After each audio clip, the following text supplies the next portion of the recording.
A very good afternoon my dear students of class 12। फरवरी आ चुका है और आज से आपके बोर्ड एग्जाम्स के काउंटडाउन शुरू हो रहे हैं। आपका पहला जो मेन एग्जाम है वो है 22 फरवरी को, बीएसटी। और आज से हम सीरीज ओपन कर रहे हैं बीएसटी का वन फाइनल रिवीजन, जिसमें मैं आपके पूरे लेसन 1 से लेके जो लास्ट लेसन है कंज्यूमर राइट्स, वहां तक के मैं आपके सारे लेसन्स एक साथ आपको करवाऊंगा, दो दो तीन तीन लेसन्स के साथ। और उसमें पीवाईक्यू, इसके अलावा सैंपल पेपर हम करेंगे। इन वीडियोस को देख के आपका पूरा बीएसटी का सिलेबस जो है वो कंप्लीट हो जाएगा। तो चलिए आज हम करेंगे पहला लेसन जो हम स्टार्ट कर रहे हैं, जिसका नाम है आपका nature and significance of management. सबसे पहला, मैनेजमेंट है क्या? What is management? Management is a process where you induce people to perform out of their skin, मतलब लोगों से उनका बेस्ट निकलवाना।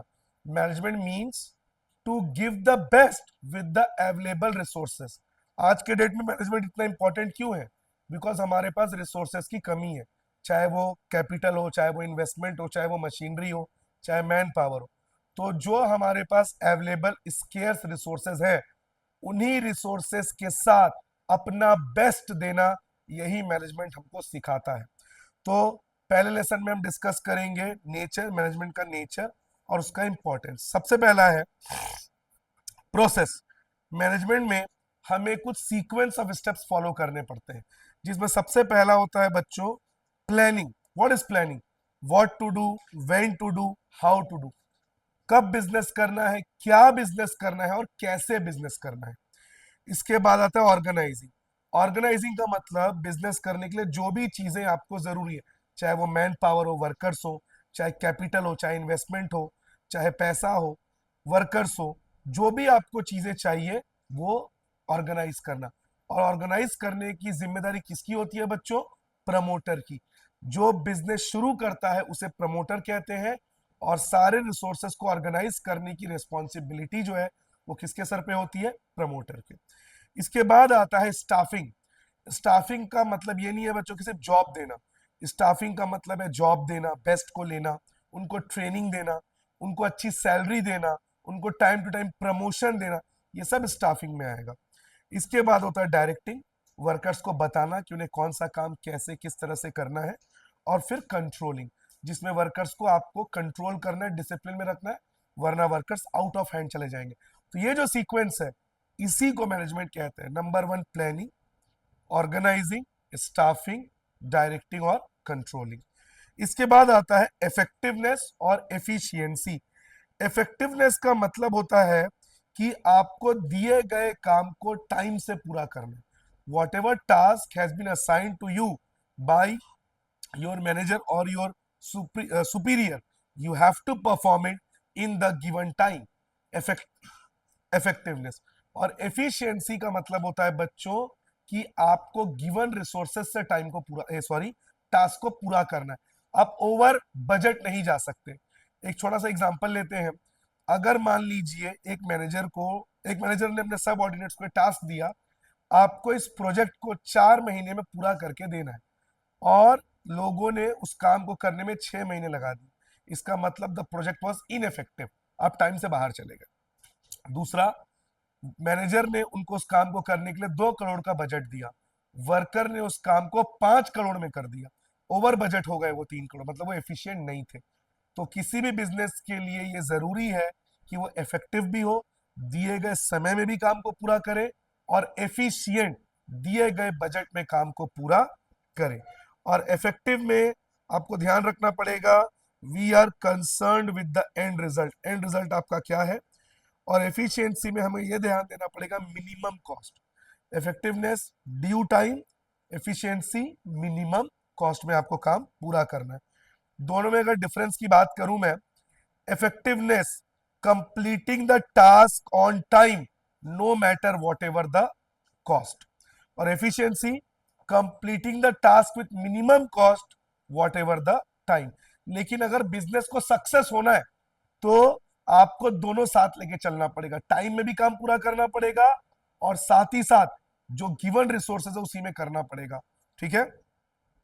इफेक्टिवनेस का जो ऑब्जेक्टिव है एंड रिजल्ट, और एफिशिएंसी का जो ऑब्जेक्टिव वो है कॉस्ट एनालिसिस की कम से कम खर्चे में काम पूरा करना।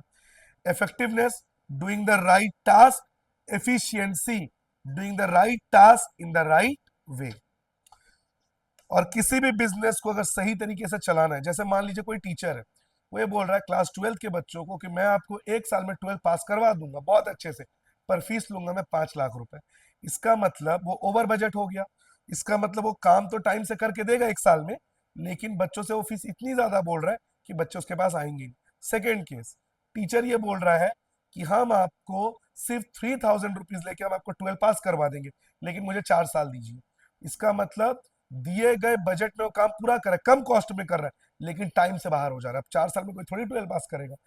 तो होना क्या चाहिए, फीस भी सही ली जाए और टाइम से 12 पास भी हो जाए। तो ये होता है balance between effectiveness and efficiency.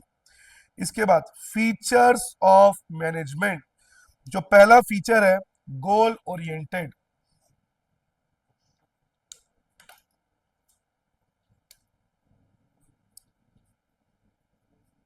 Features of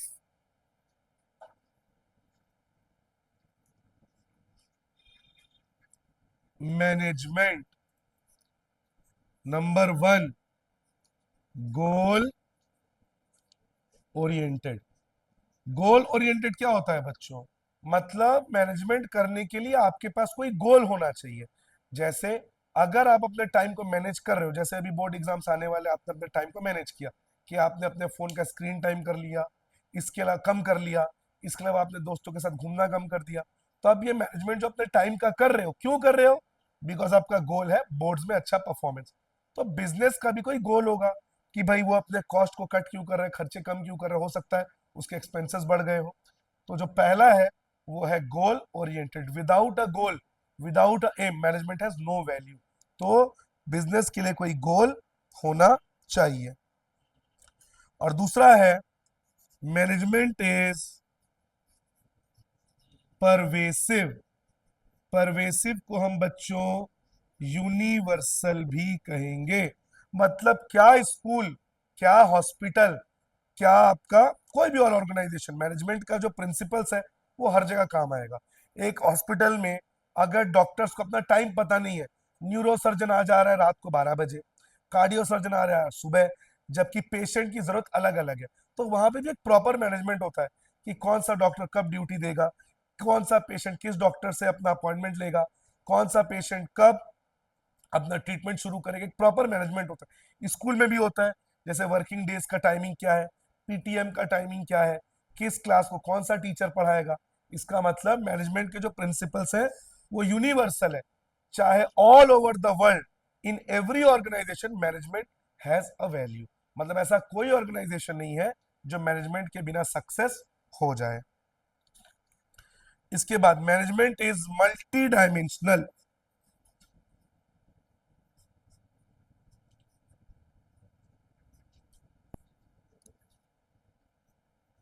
जो मैनेजमेंट है बच्चों वो मल्टी डायमेंशनल है। इसमें management of work, management of people,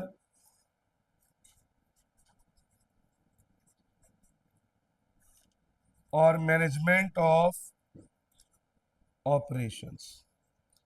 multi dimensional का मतलब है कि मैनेजमेंट 3 चीजों का होता है। सबसे पहला है वर्क, फिर पीपल और फिर ऑपरेशंस।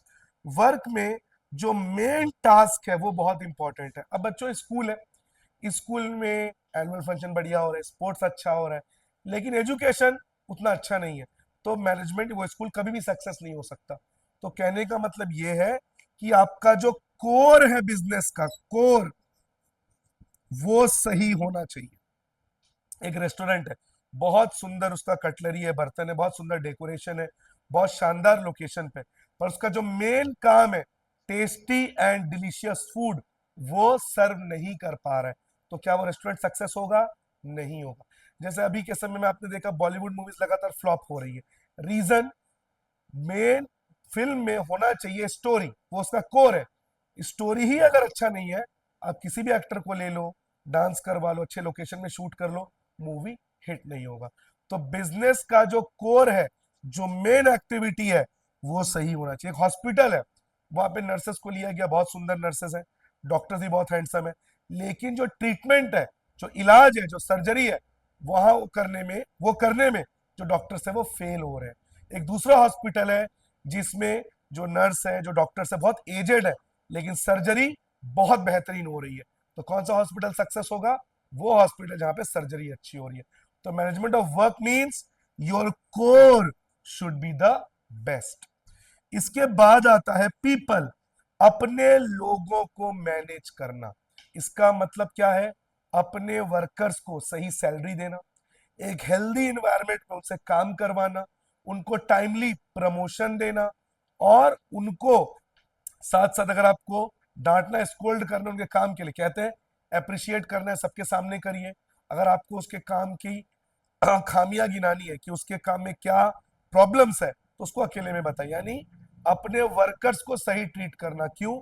अगर आपने अपने पीपल को, अपने वर्कर्स को सही ट्रीट नहीं किया, तो वर्कर टर्नआउट रेशियो बढ़ जाएगा, मतलब लोग आपके यहां से काम छोड़ छोड़ के जाते रहेंगे। एक बहुत फेमस शो है बच्चों, जो एक समय बहुत पॉपुलर, तभी वो खराब हो चुका है, तारक मेहता का उल्टा चश्मा। कभी ना कभी लाइफ में हम सभी ने खाना खाते समय कभी भी हमने जेठालाल और उसके परिवार को देखा है, लेकिन क्योंकि उसका जो प्रोड्यूसर है असित मोदी, उसने अपने आर्टिस्ट को सही से ट्रीट नहीं किया, काम ज्यादा करवाना, सैलरी कम देना, पूरे सेट के सामने सभी आर्टिस्ट को चिल्ला देना, तो इसीलिए धीरे धीरे आर्टिस्ट वहां से छोड़ के जाते गए। और आज देखिए आज शो की हालत क्या है। तो कहने का मतलब है अपने वर्कर्स को सही तरीके से ट्रीट करना। तो ये होगा मैनेजमेंट ऑफ पीपल। इसके बाद आता है management of operations. What does it mean? It means you have to convert the raw material into a good finish product. एक स्कूल में जब बच्चा आता है, वो एक मिट्टी के घड़े के समान है, ना उसको दुनिया का नॉलेज है, ना उसको सही गलत की पहचान, ना वो उतना भी एजुकेटेड है, ना उसके पास विजडम है। एक स्कूल से जब वो निकलेगा एक फिनिश प्रोडक्ट बन के, 12 पास करके या 10 पास करके, जब वो स्कूल से बाहर जाए, तो उसमें एटिकेट्स हो, मॉरल वैल्यूज हो, एजुकेशन हो। इसका मतलब स्कूल ने अपना ऑपरेशन सही किया। आपके पास जो बच्चा आया था वो रॉ मटेरियल था, और आपने उसको एक बेहतरीन फिनिश प्रोडक्ट में चेंज करके दिया। उसी प्रकार जो बिजनेस है, जो मैन्युफैक्चरिंग में है या कपड़े बनाने में, कॉटन, रॉ मटेरियल, ये सब रॉ मटेरियल के फॉर्म में आता है। उसको एक अच्छा शर्ट बना के देना, एक अच्छी गाड़ी बना के देना। जैसे अगर मैं बात करूं हॉस्पिटैलिटी की, एक आदमी आया, उसकी बियर्ड बढ़ी हुई है, बाल ठीक से कटे नहीं है, तो जब वहां से वो निकलेगा, वो एक ग्रूम्ड पर्सन बन के निकलेगा, तो वो कहलाएगा मैनेजमेंट ऑफ ऑपरेशंस। तो इससे में पता चलता है मैनेजमेंट इज मल्टी डायमेंशनल, और इसमें आपको यह भी ध्यान देना है what is to be done, how it is to be done and when it is to be done. अगला है management is a continuous process. मतलब जब तक बिजनेस चलेगा, आपका मैनेजमेंट भी चलेगा। जब तक स्कूल चल रहा है, स्कूल को पीटीएम, बच्चों का एनुअल फंक्शन, बच्चों का टीचिंग आवर्स, बच्चों का अदर एक्टिविटीज सब डिसाइड करना पड़ेगा। तो बिजनेस भी जब तक चलेगा, किसको जॉब पे रखना है, प्रमोशन किसको देना है, नए वर्कर्स को कैसे रिक्रूट करना है, कॉन्ट्रैक्ट को कैसे पूरा करना है, ये सब लगातार चलता रहेगा। यानी जब तक बिजनेस रन करेगा, आपका मैनेजमेंट भी कंटिन्यूअसली रन करेगा। Non stop continuous process. इसके बाद management is a group activity. जो मैनेजमेंट है बच्चों, ये आपका ग्रुप एक्टिविटी है। मतलब एक खुद को मैनेज करना, आकाश, खुद को मैनेज करना कोई बड़ी बात नहीं है। मैनेजमेंट वो है जब आप सबको साथ लेके चले। एक कंपनी में कितने सारे वर्कर्स होते हैं, कोई हिंदू है, कोई मुस्लिम है, कोई सिख है, कोई क्रिश्चियन है, कोई बंगाली है, कोई पंजाबी है, कोई सिंधी है, कोई मराठी है। सबका नेचर, सबके लाइफस्टाइल कितने अलग है। एक अच्छा मैनेजर कौन होगा? जो इन सभी वर्कर्स को साथ लेकर चले, उनसे उनका बेस्ट काम निकलवाए। तो इसीलिए management is a group activity. आप ग्रुप को कैसे लेके चलते हो? जैसे एक अच्छा कैप्टन, अच्छा प्लेयर हो जरूरी नहीं है, पर वो सभी प्लेयर्स को साथ लेके कैसे चलता है। अलग अलग, कोई प्लेयर थोड़ा एरोगेंट है, कोई प्लेयर थोड़ा सा सॉफ्ट हार्टेड है, कोई प्लेयर थोड़ा सा इनोसेंट है, कोई प्लेयर बहुत इरिटेटिंग है, लेकिन सभी खेलने में अच्छे हैं।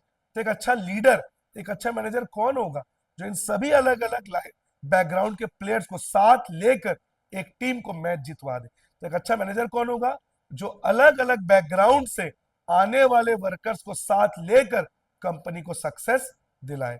तो इसीलिए management is a group activity. इसके बाद मैनेजमेंट इज डायनेमिक।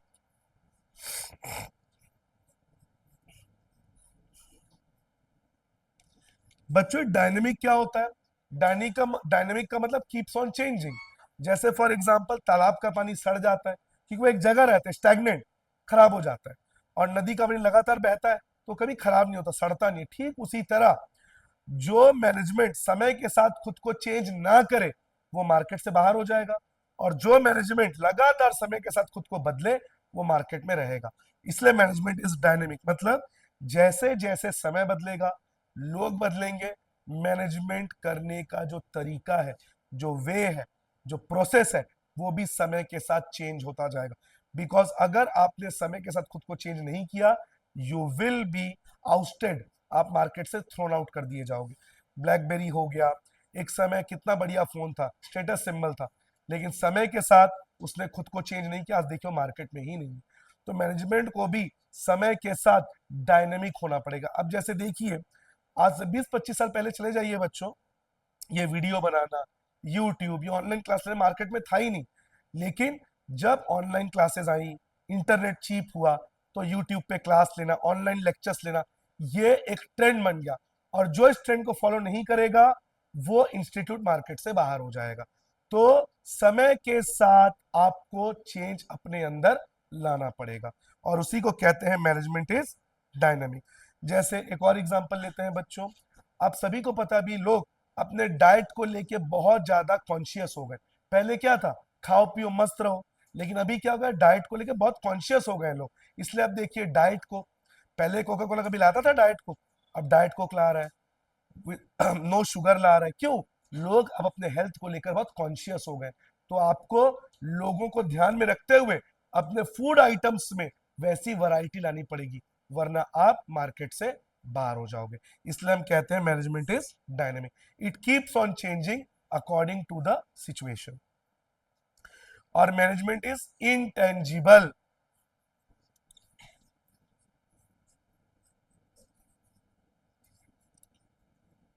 इंटेंजिबल का मतलब बच्चों, मैनेजमेंट जो है ये दिखाई नहीं देगा, इट्स इंटेंजिबल, लेकिन इसका जो इंपैक्ट है वो फील होगा। कैसे? Your profits. Management is a barometer to know how you are earning your profits. अगर आपका प्रॉफिट्स अच्छा है, बिजनेस सक्सेस हो रहा है, मतलब मैनेजमेंट इज गुड। लेकिन अगर बिजनेस फेल हो रहा है, काम ठीक से नहीं हो रहा है, मार्केट में नेगेटिव पब्लिसिटी हो रही है, प्राची, मार्केट में नेगेटिव पब्लिसिटी हो रही है, इसका मतलब management is not working properly. तो मैनेजमेंट तो दिखाई नहीं देगा, but its impact can be felt by the profits that you are earning. तो बच्चों ये मैनेजमेंट के फीचर्स हैं, goal oriented, pervasive, multi dimensional, continuous, group, dynamic और इनटेंजिबल। फीचर्स भी इसी को कहेंगे और कैरेक्टरिस्टिक्स भी इसी को कहेंगे। तो ये मैनेजमेंट के कुछ फीचर्स है, इधर ध्यान दो। अब बच्चों, अब कुछ केस स्टडी के क्वेश्चंस कर लेते हैं जो अभी तक मैंने पढ़ाया। मैं पूछ रहा हूं, लिखा हुआ है एफिशिएंसी। और बच्चों ध्यान रखिए, आपका केस स्टडी इतना तगड़ा होना चाहिए कि बिना ऑप्शन देखे, कुछ ऐसे क्वेश्चंस हैं जो बिना ऑप्शन देखे आंसर दिए जा सकते हैं, आपको वो आंसर्स आने चाहिए। जैसे पूछा है, एफिशिएंसी इज कंसर्न्ड विथ, मैंने आपको क्या बताया था, doing the right job in the right way. Effective मतलब डूइंग द राइट जॉब, और एफिशिएंसी मतलब doing it in the right way. तो बताइए बच्चों, एफिशिएंसी यहां पे ऑप्शन दिया है, doing the right things, doing things right, achieving end result, none of the above. क्या होगा? किसके पास और बुक है? चेक करो। और ये वाली बुक और किसके पास है? तुम्हारे पास है। इसका आंसर बताओ। एक बार पॉज करना, तो पॉज करना, स्टॉप मत करना। Keep quiet. तो जैसा मैंने आपको बताया बच्चों, ऑप्शन यहाँ पे दिया है, efficiency means doing right things, doing things right, achieving end result, none of the above. doing things right, मैंने बार बार बोला है, इफेक्टिवनेस का कंसर्न है अचीविंग एंड रिजल्ट, पर एफिशिएंसी का डूइंग थिंग्स राइट, इन यानी doing things in the right way, doing things right, both means the same. तो option number 2। अगला, effectiveness means doing the right task, completion of activity, achieving goals, all the above, all the, क्यों? doing the right task effectiveness, completing activity ये भी end result, और achieving goals, इसका मतलब all the above। अगला, Sonika enterprises limited is planning to increase its sales by 30% in the next quarter, यानी अगले 3 महीने में सोनिका एंटरप्राइज ने डिसाइड किया कि वो अपना सेल्स 30% बढ़ाएंगे। अब बताइए ये मैनेजमेंट का कौन सा फीचर है, बिना ऑप्शन देखें। अब बताइए, ये सामने आपके मैनेजमेंट के फीचर्स हैं। गोल ओरिएंटेड मतलब मैनेजमेंट ने अपना एक गोल सेट कर दिया, गोल यानी कि एम यानी कि टारगेट, मैनेजमेंट ने अपना एक गोल सेट कर दिया कि अगले 3 महीने में हमें अपने सेल्स को 30% बढ़ाना है। तो कौन सा फीचर? Goal oriented. अगला, मैनेजमेंट इज इक्वली इंपॉर्टेंट, ध्यान से क्वेश्चन को समझिए, और जब भी आप केस स्टडी करेंगे बच्चों, आपको एक ट्रिक बताता हूं, पूरे केस स्टडी को एक साथ मत पढ़ना, उसको छोटे छोटे पार्ट्स में ब्रेक कर लेना। अगर पूरे को एक साथ पढ़ोगे तो आपको थोड़ा सा प्रॉब्लम जाएगा, तो उसको छोटे छोटे पार्ट्स में ब्रेक कर लो। Management is equally important to run a political organisation as well as economic organisation, मतलब एक बिजनेस या बैंक को चलाने के लिए भी आपको मैनेजमेंट चाहिए, एक पॉलिटिकल पार्टी को चलाने के लिए भी आपको मैनेजमेंट चाहिए। कौन सा फीचर? यूनिवर्सल, मतलब पढ़ के ही हमको आंसर समझ में आ गया। क्या बोला था मैंने? मैनेजमेंट की जरूरत क्या स्कूल क्या हॉस्पिटल हर जगह होती है, तो यहाँ पे मैनेजमेंट की जरूरत बैंक को भी है, पार्टी को भी है, तो क्या होगा वो? मैनेजमेंट इज परवेसिव या यूनिवर्सल।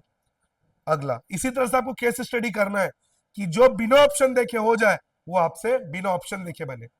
अगला, keeping in view the changes in the consumer demand and preference, royal bakery has reduced the sugar and fat content. समझिए बच्चों चीजों को, कस्टमर को ध्यान में रखते हुए रॉयल बेकरी ने अपने प्रोडक्ट में शुगर की मात्रा को कम कर दिया। क्यों? क्योंकि लोग अब हेल्थ को लेके कॉन्शियस हो गए, मतलब आपने अपने आप को मार्केट के अकॉर्डिंग चेंज किया। क्या कहेंगे उसको? डायनामिक। मैंने कहा ही था कि पढ़ के ही 2 बार पढ़ेंगे आपको क्लियर हो जाएगा, और यही एग्जांपल मैंने भी दिया था आपको अभी अभी कि शुगर को कम किया जा रहा है क्योंकि कस्टमर अपने हेल्थ को लेके बहुत ज्यादा कॉन्शियस हो गया। तो ये क्या होगा? डायनेमिक, आप खुद को चेंज कर रहे हैं अकॉर्डिंग टू द मार्केट। अगला, strength of human resource effective and their weakness irrelevant, मतलब मैनेजमेंट बताता है अपने वर्कर्स की ताकत को आगे बढ़ाओ और उनकी कमजोरी को छुपा लो। अपने वर्कर्स की मतलब मैनेजमेंट ऑफ पीपल। अब समझ लीजिए एक आदमी है, बहुत ज्यादा स्ट्रांग है फिजिकली, लेकिन उस बेचारे को पढ़ना लिखना बिल्कुल भी नहीं आता। अब अगर आप एक अच्छी मैनेजमेंट है तो आप क्या करेंगे? आप उसको फैक्ट्री में लगवा दीजिए जहां माल ढोने का काम करेगा, जहां पे पढ़ाई लिखाई की जरूरत उसको नहीं पड़ेगी। लेकिन आपने गलती से उसको क्या किया? आपने जानबूझ के उसको बिठा दिया डेस्क में, ऑफिस जॉब में, उसको पढ़ना लिखना तो आता ही नहीं, तो आपने उसकी कमजोरी को एक्सपोज कर दिया। जबकि एक अच्छा मैनेजमेंट क्या करेगा? कमजोरी को इररिलेवेंट कर देगा, छुपा लेगा, और ताकत को आगे लेकर आएगा। इसका मतलब आपको अपने वर्कर्स को देखना है, जो जिस काम में अच्छा है उससे वो काम करवाइए। तो मैनेजमेंट ऑफ पीपल। अगला है match it, continuous process. Continuous process का मतलब management is performed all the time. बता दिया मैंने आपको ये कंटिन्यूअस का मतलब। अगला है परवेसिव। परवेसिव का क्या मतलब होगा बच्चों? Common to all, school, hospital, party, everywhere it is used. और इंटेंजिबल, इंटेंजिबल का मतलब ये दिखाई नहीं देगा but it can be felt. अगला, at times, a business may concentrate on producing goods with fewer resources, fewer मतलब कम resources, but cannot achieve the targeted production then what it is। फिर से सुनिए, बिजनेस अपने रिसोर्सेस के साथ जो भी उसके पास है उससे वो काम पूरा कर रहा है, लेकिन वो टारगेट को पूरा नहीं कर पाया। Efficient but ineffective. क्यों? इफेक्टिव का मतलब एंड रिजल्ट, आप अपने टारगेट को पूरा नहीं कर पाए, मतलब आप इनइफेक्टिव है। हाँ, ये सच है कि आपके पास जितने रिसोर्सेस थे कम, उससे आपने काम को किया, तो आप एफिशिएंट तो थे लेकिन आपने काम को पूरा नहीं किया। अब लिखा हुआ है बच्चों, management is denoted by we not I. Management is a group activity. पहले ही बता चुका हूं बच्चों आपको मैं कि खुद को करना मैनेज बड़ी बात नहीं है, आप अपने वर्कर्स को कैसे मैनेज करते हो। Means management is a group activity. अगला, human resources are any organisation greatest assets. किसी भी बिजनेस के लिए सबसे बड़ा जो एसेट है वह है उसके ह्यूमन रिसोर्स। ह्यूमन रिसोर्स मतलब वर्कर्स। आगे, despite all developments in technology, management means getting work done from people. Identify the dimension. कौन सा डायमेंशन होगा बच्चों? Management of people. मैंने पहले ही बताया था, आपके पास एक रेस्टोरेंट है और उस रेस्टोरेंट में आपके पास कुक अच्छे नहीं है, लेकिन आपके पास वहां का जो लोकेशन है, जो कटलरी है, जो डेकोरेशन है बहुत शानदार है, पर कुक अच्छा नहीं है। लेकिन एक दूसरा है जो एक छोटा सा ढाबा है आपके जस्ट बगल में, छोटा सा ढाबा है, डेकोरेशन अच्छा नहीं है, लेकिन उसका जो कुक है बहुत ही शानदार है और वहां का मैनेजर अपने कुक से बेहतरीन डिश बनवा रहा है। तो कौन सा रेस्टोरेंट सक्सेस होगा? दूसरा वाला। इसका मतलब management means work, how you get your work done from your people. अगला, management means keeping the end result of the organization in mind or aim. Every management work towards the end result, which feature goal oriented। Her management का एक गोल होता है और उसी के लिए वो काम करता है, मतलब मैनेजमेंट इज गोल ओरिएंटेड। अगला, मैनेजमेंट हैज टू सी, अरे इडियट, उधर पढ़ा रहा हूं किधर पढ़ा रहा हूं रे। Management has to see that task is completed and goals are achieved with the least amount of resources at a minimum cost।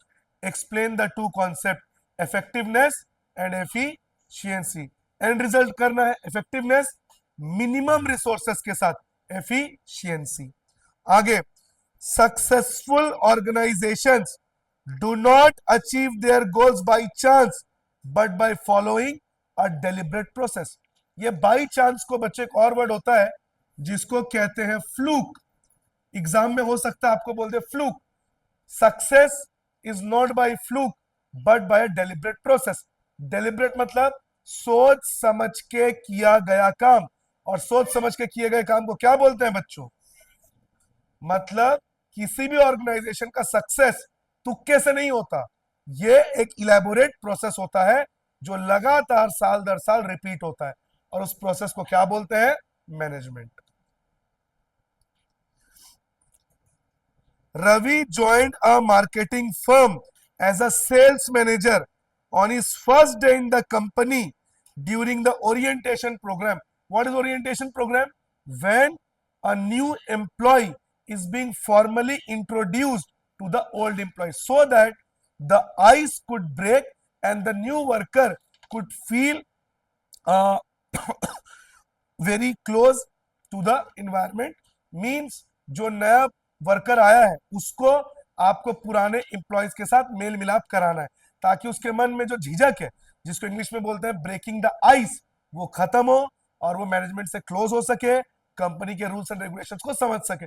आपके स्कूलों में भी होता था, जब कोई नया बच्चा आया, आप पुराने बच्चों से उसकी दोस्ती करवाते हो, साथ में बिठाते हो, ताकि नए इन्वायरमेंट को लेकर उसकी जो झिझक है वो खत्म हो। इसको ओरिएंटेशन कहते हैं। तो रवि का भी ओरिएंटेशन किया गया। जो कंपनी के सीईओ थे told Ravi that he will have to simultaneously perform the functions of management. क्या बोला था मैंने? Functions, planning, organising, staffing, directing और कंट्रोलिंग, इन सभी कामों को उसे करना है। तो ये कौन सा फीचर है मैनेजमेंट का जिसमें लिखा गया है साइमल्टेनियसली परफॉर्म, मतलब उसे लगातार ये काम करना है। Simultaneously means he has to perform all this work, क्योंकि और किससे मैच ही नहीं हो रहा है बच्चों, आपको सारे काम करने हैं और किससे मैच हो रहा है, तो क्या होगा वो? कंटिन्यूअस। अगला है Stitchwell limited, a garment manufacturing company, कपड़ा बनाने वाली कंपनी है। Make sure the work is done effectively and efficiently. For this the directors keep calling the meetings of supervisor and middle level manager and ensure that the all work is done properly as a team. कौन सा feature? Group activity. Because जहां पे team की बात आ गई मतलब वो group है, लगातार मीटिंग बुला रहा है, मैनेजर्स की मीटिंग बुला रहा है, वर्कर्स की मीटिंग बुला रहा है, मतलब एक टीम की तरह वो काम करे। टीम मतलब ग्रुप। आगे, आकाश work as a production manager in elite enterprises manufacturing LED lights. Due to festive season, festive क्या होता है? पीक सीजन, जब डिमांड बहुत बढ़ जाता है। There is a lot of demand for the lights. Akash was given the task of producing 100 lights at 200 rupee per unit. मतलब आकाश को बोला गया, ये देख तो दिख रहा है कि नहीं, 100 लाइट्स 200 पर प्राइस, 200 इंटू 100, मतलब आकाश को कितने का बजट दिया गया?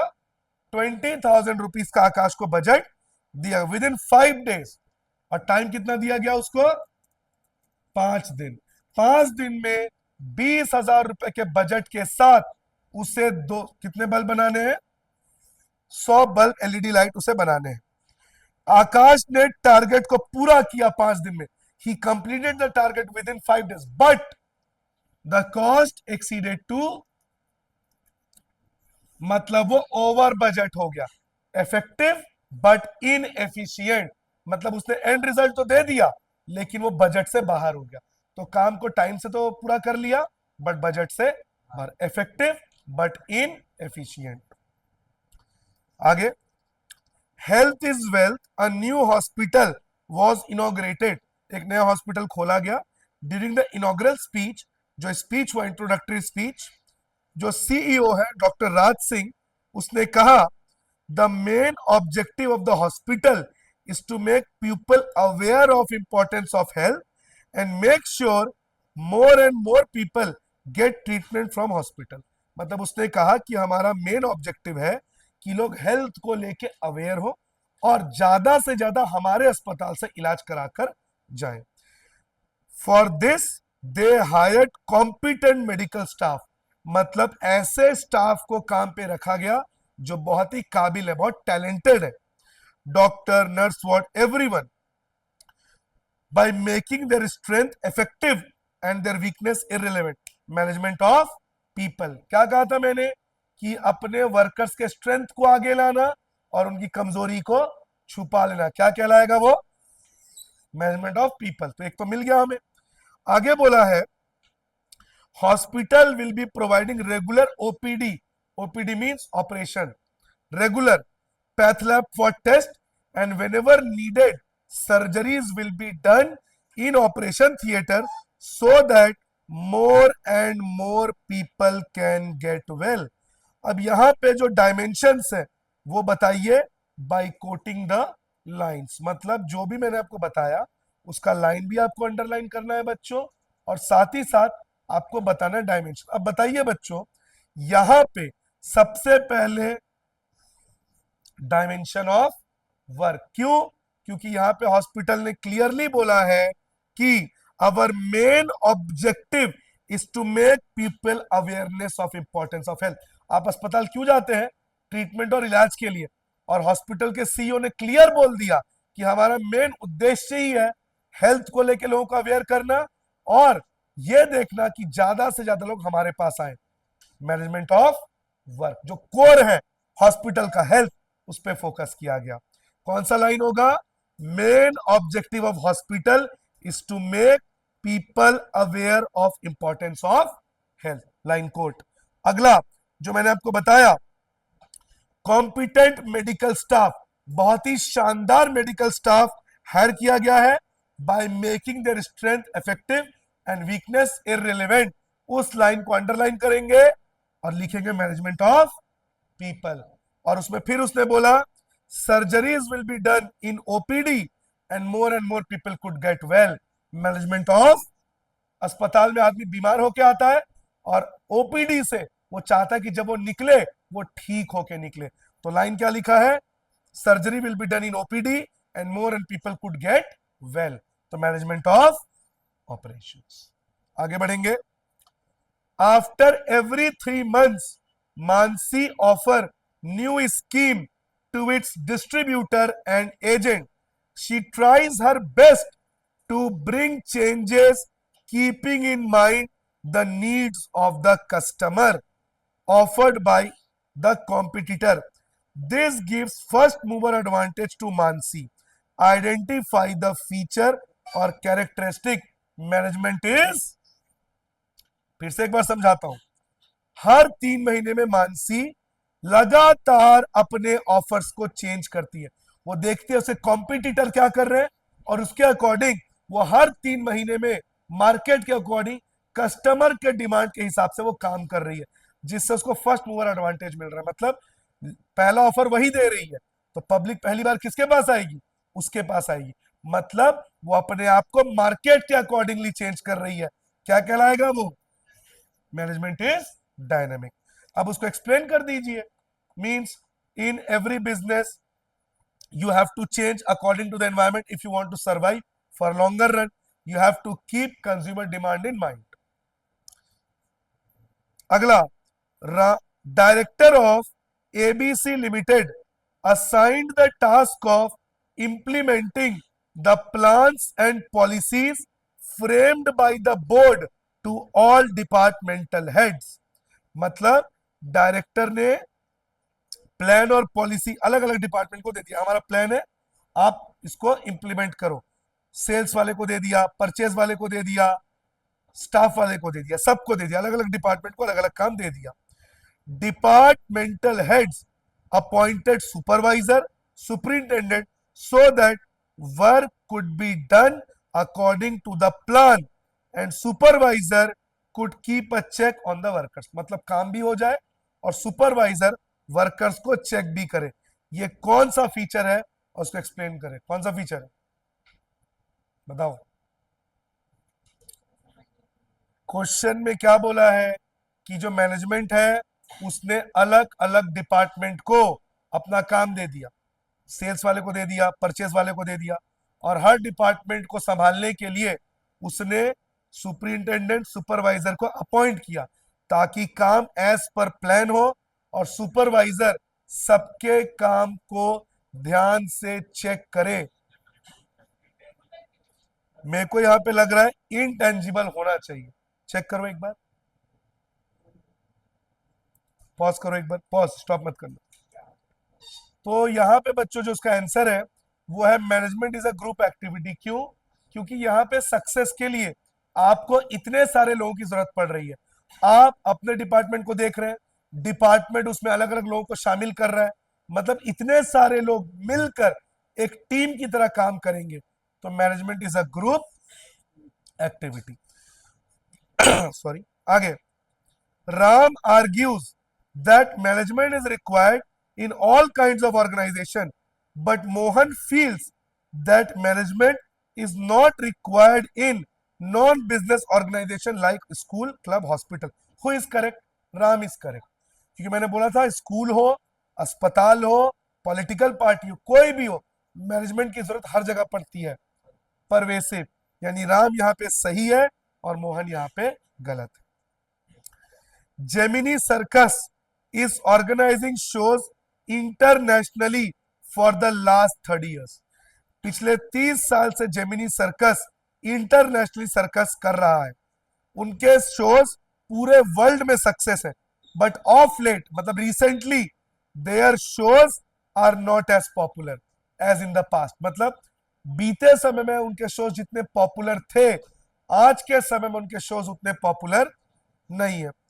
After analysing they are thinking of bringing necessary changes to gain their number one position again and get past popularity। मतलब वो पुरानी पॉपुलैरिटी को वापस पा ले और वापस नंबर वन पे चले जाए, लेकिन क्या करके? मार्केट के हिसाब से अपने अंदर कुछ चेंजेस लेकर आए। तो कौन से दो कैरेक्टरिस्टिक यहां पे डिस्कस हुए? एक तो पता चल गया डायनेमिक, और दूसरा यहां पे उन्होंने कहा टारगेट ले लिया कि वापस हम नंबर वन पोजीशन पर आएंगे। इसका मतलब गोल, एक गोल भी सेट कर लिया और मार्केट के हिसाब से चेंजेस लाएंगे। डायनेमिक। विच टू फंक्शंस, इसके बाद मैनेजमेंट के फंक्शंस भी पूछा है। फंक्शन बताओ। प्लानिंग, एक बार आंसर चेक करना है इसका क्या है। चेक द आंसर, चेक करना। फीचर तो हो गया, फंक्शंस, फंक्शंस भी पूछा है यहाँ पे। प्लानिंग और चेक कर। प्लानिंग तो एक तो हम लोगों को क्लियर है कि प्लान करके खुद को नंबर वन पे वापस लाएगा। प्लानिंग तो हो गया। टोटल कितने फंक्शंस बताए थे? प्लानिंग, ऑर्गेनाइजिंग, स्टाफिंग, डायरेक्टिंग और कंट्रोलिंग। अब यहां पे प्लानिंग तो होगा और एक कंट्रोलिंग, मतलब अपने खर्चों को कंट्रोल करेंगे ताकि वापस पुराना पोजीशन। कहां है तेरा फोन? क्या देख रहे हैं नीचे? तो कौन से दो फंक्शंस होंगे बच्चों? एक प्लानिंग और दूसरा होगा, पूरा प्लान करना पड़ेगा कैसे शोज में बच्चों को अट्रैक्ट करें, है ना। आगे, the director of unique India limited called for meeting of all employees. In the meeting, directors informed the employees that the main objective of the company is to increase the sales by 30%. Various plans were introduced and efficiency of employees as well as various operations. The sales manager suggested some changes in the product as per latest demand, due to which the company was able to achieve its target। यहां पे कौन कौन से characteristics है? सबसे पहला, ध्यान से सुनना, सभी इंप्लॉइज की मीटिंग बुलाई। मैनेजमेंट इज अ ग्रुप, उस लाइन को भी कोट करना पड़ेगा, अंडरलाइन, कि मैनेजमेंट ने सभी इंप्लॉइज की मीटिंग बुलाई। आगे उन्हें टारगेट सेट कर दिया कि हमें 30% का सेल बढ़ाना है। मैनेजमेंट इज गोल, उसको अंडरलाइन भी करना है। आगे सेल्स मैनेजर ने कुछ चेंजेस सजेस्ट किया according to the market. Management is, उसको अंडरलाइन भी करना है। और फिर सभी इंप्लॉइज का पोटेंशियल बढ़ाया गया। मैनेजमेंट ऑफ, यानी मैनेजमेंट इज मल्टी डायमेंशनल हो गया। आगे, Domino's pizza keep introducing new varieties of pizza in its menu, which characteristic is highlighted. Management is लगातार नए नए, जैसे अभी लोग वीगन डाइट ले रहे हैं, लोग वेजिटेरियन बन रहे हैं, तो उनको ध्यान में रखते हुए लगातार नया नया मेनू में वो ऐड कर रहा है फीचर्स। तो मैनेजमेंट इज डायनामिक। तो ये बुक के सारे जो अंदर में केस स्टडी थे वो हो गए। अब आगे पॉज करना एक बार। अब हम डिस्कस करेंगे ऑब्जेक्टिव्स ऑफ मैनेजमेंट। तीन ऑब्जेक्टिव्स होते हैं, ऑर्गेनाइजेशनल, सोशल और पर्सनल। कर बेटा यही सब कर। Keep quiet.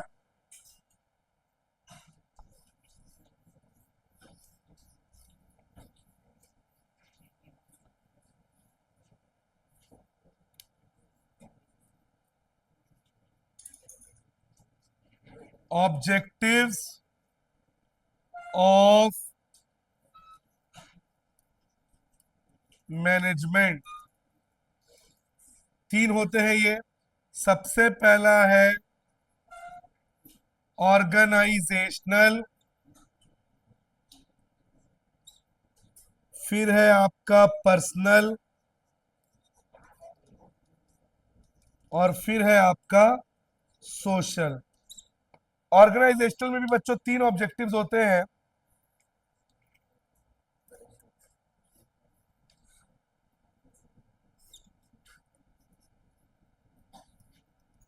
Survival, profit, growth. कोई भी ऑर्गेनाइजेशन जो है बच्चों, वो सबसे पहले चाहेगा अपना ऑर्गेनाइजेशनल, जिसमें आएगा सबसे पहले सर दरवाजा बंद करो यार, एसी चल रहा है, तुम लोग को अकल नहीं है क्या? बंद कर दो, लगा दो। सबसे पहला है सर्वाइवल। मार्केट में सबसे पहले वो कोशिश करेगा कि वो सरवाइव करे। और इसमें एक पॉइंट इंपॉर्टेंट है, ब्रेक इवन। ब्रेक इवन का मतलब, अगर वो 200 रुपए लगा रहा है, कम से कम 200 रुपए तो अर्न कर ले। कोई भी बिजनेस इनिशियल फेज में प्रॉफिट कमाने के बारे में नहीं सोचता। वो इतना सोचता है कि मुझे किसी भी तरह मार्केट में सरवाइव करना है, कि जितना रुपए मैं बिजनेस में लगा रहा हूं, कम से कम उतना तो मुझे वापस मिल जाए। दूसरा है profit. The most important objective of business is to earn profit, कि जितना रुपए वो बिजनेस में इन्वेस्ट कर रहा है, उससे ज्यादा पैसा वो कमाना शुरू करे। थर्ड आता है ग्रोथ। कोई भी बिजनेस टाइम के साथ स्टैग्नेंट नहीं रहना चाहता, कि आज मेरे पास 2 ऑफिस है तो कल भी मेरे पास 2 ऑफिस हो, वो चाहेगा कल 4 ऑफिस हो। आज मेरे अगर 15 सामान बिक रहा है, कल को 20 सामान बिके। आज अगर मेरे पास 20 वर्कर है, कल 200 वर्कर हो। मतलब हर बिजनेस टाइम के साथ ग्रो करना चाहता है, तो वो आता है ग्रोथ। तो सर्वाइवल, प्रॉफिट और ग्रोथ तीनों ही है ऑर्गेनाइजेशनल ऑब्जेक्टिव। इसके बाद आता है पर्सनल। पर्सनल मैंने आपको पहले ही बताया था बच्चों, अपने वर्कर्स का ध्यान रखना, अपने वर्कर्स को टाइमली सैलरी देना, वर्कर्स को हेल्दी वर्किंग एनवायरनमेंट में काम करवाना, वर्कर्स को टाइमली प्रमोशन देना, वर्कर्स का रिपोर्ट सही से रेडी करना, वर्कर्स को ट्रेनिंग देना। ये होगा पर्सनल ऑब्जेक्टिव, ताकि जो वर्कर्स हैं वो फुली मोटिवेटेड होके आपके लिए काम करें। Third, social objective. Social objective किससे जुड़ा है? समाज से। आपको अपने बिजनेस से अपने सोसाइटी के लिए कुछ करना है। आपने वाटर क्लीन कर दिया, सोशल ऑब्जेक्टिव। आप बहुत ही लो प्राइस में सामान बेच रहे हैं, ताकि जो समाज के गरीब लोग हैं, जो फाइनेंशियली वीकर सेक्शंस है, वो सामान खरीद सके, सोशल ऑब्जेक्टिव। आप अपने प्रोडक्ट में किसी प्रकार का एडल्ट्रेशन, मिलावट नहीं कर रहे, कौन सा ऑब्जेक्टिव? Social objective. आपको बस ये ध्यान में रखना है बच्चों, कि समाज को आपको बुरा नहीं करना है। आप सामान में मिलावट कर रहे हैं, आप ब्लैक मार्केटिंग कर रहे हैं, एडल्ट्रेशन कर रहे हैं, मतलब आप अपने सोशल ऑब्जेक्टिव को पूरा नहीं कर रहे। तो you have to do your business in such a way that the society gets benefited from it. आप ड्रग्स बेच रहे हैं, मतलब आप अपने सोशल ऑब्जेक्टिव को पूरा नहीं कर रहे। तो सोशल ऑब्जेक्टिव ये होता है। तो ये बिजनेस के 3 ऑब्जेक्टिव्स होते हैं। इसके बाद इंपॉर्टेंस ऑफ मैनेजमेंट।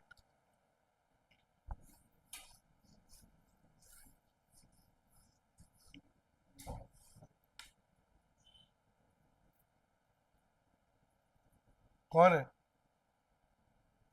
और मेरे से बिना पूछा कोई बाहर नहीं जाएगा, बता दे रहा हूं। जब तक मैं नहीं बोलूंगा कोई रूम से बाहर नहीं जाएगा, एकदम बता दे रहा हूं।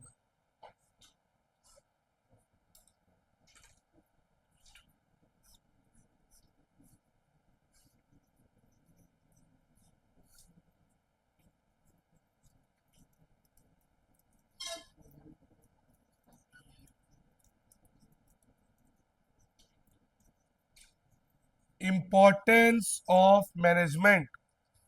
पहला है अचीविंग ग्रुप गोल।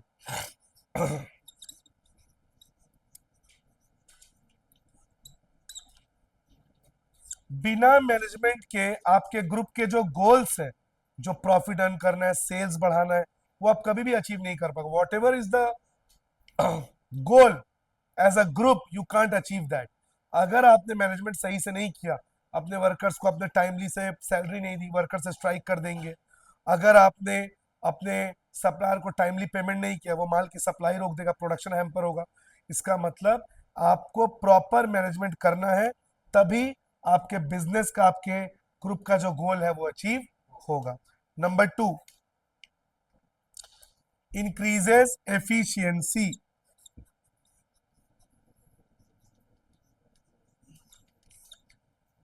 जब आप नए नए किसी काम में जाते हैं या फिर आप पहली बार खाना बनाना चालू किए, हो सकता है आपने कढ़ाई में तेल ज्यादा डाल दिया, आपने मसाला ज्यादा यूज कर लिया, मतलब वेस्टेज ज्यादा हो गया। लेकिन जैसे जैसे आप काम करते जाएंगे, आपको समझ में आएगा कि कम रिसोर्स में ही आप अच्छा खाना बना सकते हैं। मैनेजमेंट भी तो यही खेलता है। मैनेजमेंट ये सिखाता है कि कैसे कम से कम रिसोर्सेज में आप अपना बेस्ट दे सके। एक अच्छी मूवी 80 करोड़ में बन गई और एक बहुत घटिया मूवी 200 करोड़ में बनी। इसका मतलब 200 करोड़ वाली मूवी में मैनेजमेंट के गोल्स फॉलो नहीं किए गए, मैनेजमेंट के जो प्रिंसिपल्स हैं। इसका मतलब कम से कम रिसोर्स में मैनेजमेंट आपको अच्छा आउटपुट देना सिखाता है, एफिशिएंसी। Third, dynamic organisation.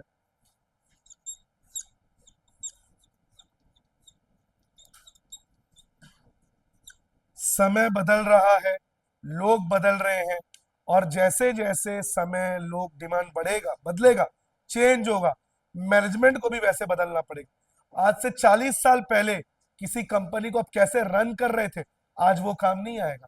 आज से 50 साल पहले आप किसी कंपनी को कैसे रन कर रहे थे, तब क्या मार्केट में एआई था, आर्टिफिशियल इंटेलिजेंस था, कंप्यूटर्स थे?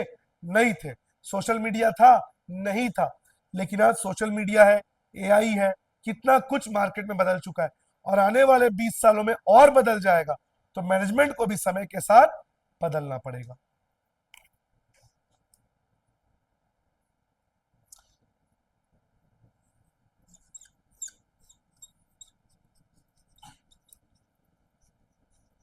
Personal objectives.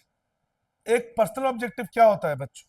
जो वर्कर्स होते हैं वो क्या चाहते हैं कि समय के साथ मेरे पास अच्छा घर हो, अच्छी गाड़ी हो, करियर में मैं आगे बढ़ूं, मुझे प्रमोशन मिले। तो मैनेजमेंट ना सिर्फ कंपनी को आगे बढ़ाएगा, बल्कि जो वर्कर्स मेहनत कर रहे हैं उनको रिकॉग्नाइज करेगा, उनकी सैलरी बढ़ाएगा, उनको बोनस देगा, अच्छा घर देगा, अच्छी गाड़ी देगा। इसका मतलब एक प्रॉपर मैनेजमेंट जो है, ना सिर्फ ग्रुप गोल्स बल्कि अपने वर्कर्स के पर्सनल गोल्स को भी अचीव करने में हेल्प करेगा। तो ये है बच्चों इंपॉर्टेंस ऑफ मैनेजमेंट। एक और है डेवलपमेंट ऑफ सोसाइटी।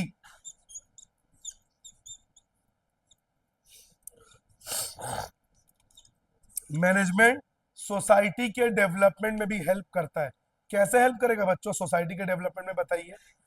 अब जॉब अपॉर्चुनिटी क्रिएट होगा। एक अच्छा मैनेजमेंट प्रॉफिट कमा रहा है, तो उसने डिसाइड किया रूरल एरिया में, गांव में एक फैक्ट्री खोलेगा, तो वहां का डेवलपमेंट होगा, वहां के लोगों को एम्प्लॉयमेंट मिलेगा, लोगों को क्लीन ड्रिंकिंग वाटर प्रोवाइड करने का डिसीजन लिया गया, ताकि समाज को साफ पीने का पानी मिले, वो समाज जिसके पास रिसोर्सेस नहीं है।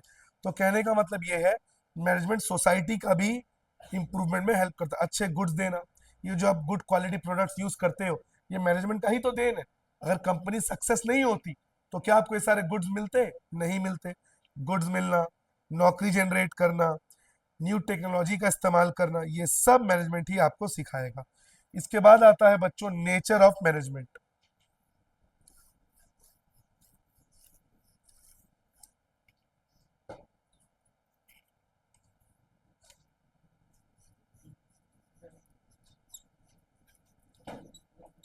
नेचर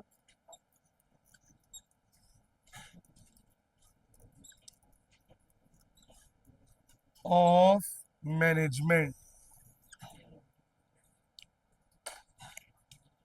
क्या नेचर है? सबसे पहले management as science, management as art, और मैनेजमेंट एज प्रोफेशन। अब हम ये समझेंगे बच्चों कि मैनेजमेंट को साइंस क्यों कहते हैं, मैनेजमेंट को आर्ट क्यों कहते हैं, और मैनेजमेंट को प्रोफेशन क्यों कहते हैं। सबसे पहला साइंस, सिस्टमैटिक नॉलेज। अगर आपको जूलॉजी पढ़ना है, आपको एनिमल साइंस का पूरा नॉलेज चाहिए। आपको बॉटनी पढ़ना है, आपको प्लांट किंगडम का पूरा नॉलेज चाहिए। ठीक उसी तरह अगर आपको मैनेजमेंट पढ़ना है तो आपको मैनेजमेंट का भी पूरा सिस्टमैटिक नॉलेज चाहिए। Number 2, observation and experimentation.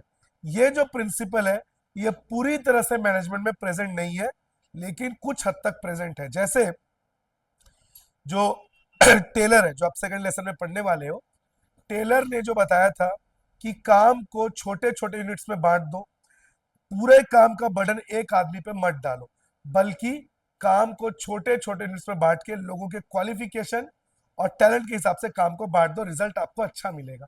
तो आपको क्या लगता है, टेलर ने ऐसे ही इसको बोला और हो गया? टेलर ने इस प्रिंसिपल को अप्लाई करने के लिए इसको एक्सपेरिमेंट किया। मतलब उसने क्या किया, एक बार एक ही वर्कर के ऊपर सारा काम डाल दिया, और दूसरी बार उसने क्या किया, अलग अलग वर्कर में काम को डिस्ट्रीब्यूट किया। उसने ये एक्सपेरिमेंट को 50 to 60 टाइम्स रिपीट किया, तब उसने देखा कि रिजल्ट किस में अच्छा आ रहा है। तो साइंस भी किस पे खेलता है, एक्सपेरिमेंट। जितने भी साइंस के थ्योरीज है, जब तक वो एक्सपेरिमेंटली प्रूव नहीं हो जाते, वो साइंस में प्रिंसिपल नहीं बनते। तो मैनेजमेंट में भी ये प्रिंसिपल अप्लाई होगा, लेकिन पूरी हद तक ये अप्लाई नहीं होगा, पार्शली अप्लाई होगा। बिकॉज मैनेजमेंट जनरली किस पे डील करता है, पीपल पे, लोगों पे। और लोग एक दूसरे से अलग होते हैं, बायोलॉजिकली एक होते हैं, बट उनका नेचर, उनकी साइकोलॉजी एक दूसरे से अलग होती है। यूनिवर्सल वैलिडिटी, साइंस के जो प्रिंसिपल्स है दुनिया भर में सेम है, लेकिन मैनेजमेंट में ये प्रिंसिपल अप्लाई नहीं होगा। रीजन, अमेरिका में आप कैसे मैनेजमेंट करोगे, इंडिया उससे बिल्कुल अलग है। अमेरिका में कैसे मैनेजमेंट होगा, पाकिस्तान में बिल्कुल अलग है। जैसे अमेरिका में खुलेआम कॉन्डम्स के एड्स होते हैं, पाकिस्तान में खुलेआम नहीं हो सकता, बिकॉज पाकिस्तान का जो कल्चर है बहुत ज्यादा सोफिस्टिकेटेड और बहुत ज्यादा नैरो माइंडेड है। मतलब पाकिस्तान का कल्चर बहुत ज्यादा ओपन नहीं है। तो अमेरिका में जिस तरह से आप कॉन्डम्स को प्रमोट कर सकते हो, पाकिस्तान में या सऊदी अरब में, जो अरब कंट्रीज है, वहां पे नहीं कर सकते। लेकिन साइंस का प्रिंसिपल तो हर जगह एक है। जो ग्रेविटी है, चाहे वो दुबई हो, चाहे सऊदी अरब हो, चाहे इंडिया हो, जर्मनी हो, ग्रेविटी हर जगह अवेलेबल है। लेकिन मैनेजमेंट के प्रिंसिपल्स अलग अलग कंट्री में अलग अलग होते हैं। इसका मतलब ये प्रिंसिपल भी अप्लाई नहीं होता। तो जो साइंस के 3 प्रिंसिपल थे वो मैंने क्या बोले आपको, सिस्टमैटिक नॉलेज, उसके बाद एक्सपेरिमेंटेशन, और तीसरा यानी परवेसिव। तो बच्चों ये जो प्रिंसिपल है तो पूरी तरह अवेलेबल है साइंस में और मैनेजमेंट में, पर एक्सपेरिमेंट ये पार्शियली अवेलेबल है, ये पूरी तरह से मैनेजमेंट में अवेलेबल नहीं है। और परवेसिव तो मैनेजमेंट में अवेलेबल ही नहीं है। अब हम देखेंगे मैनेजमेंट एज एन आर्ट। वहां नया मार्कर ले आ, तो इन्वर्टर के ऊपर अब चलने दे। आर्ट के बोलना तो तीनों मेरे को।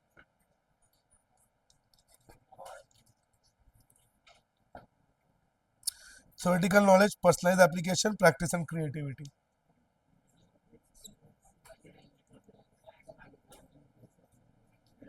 थ्योरेटिकल नॉलेज, फिर क्या थ्योरेटिकल नॉलेज के बाद,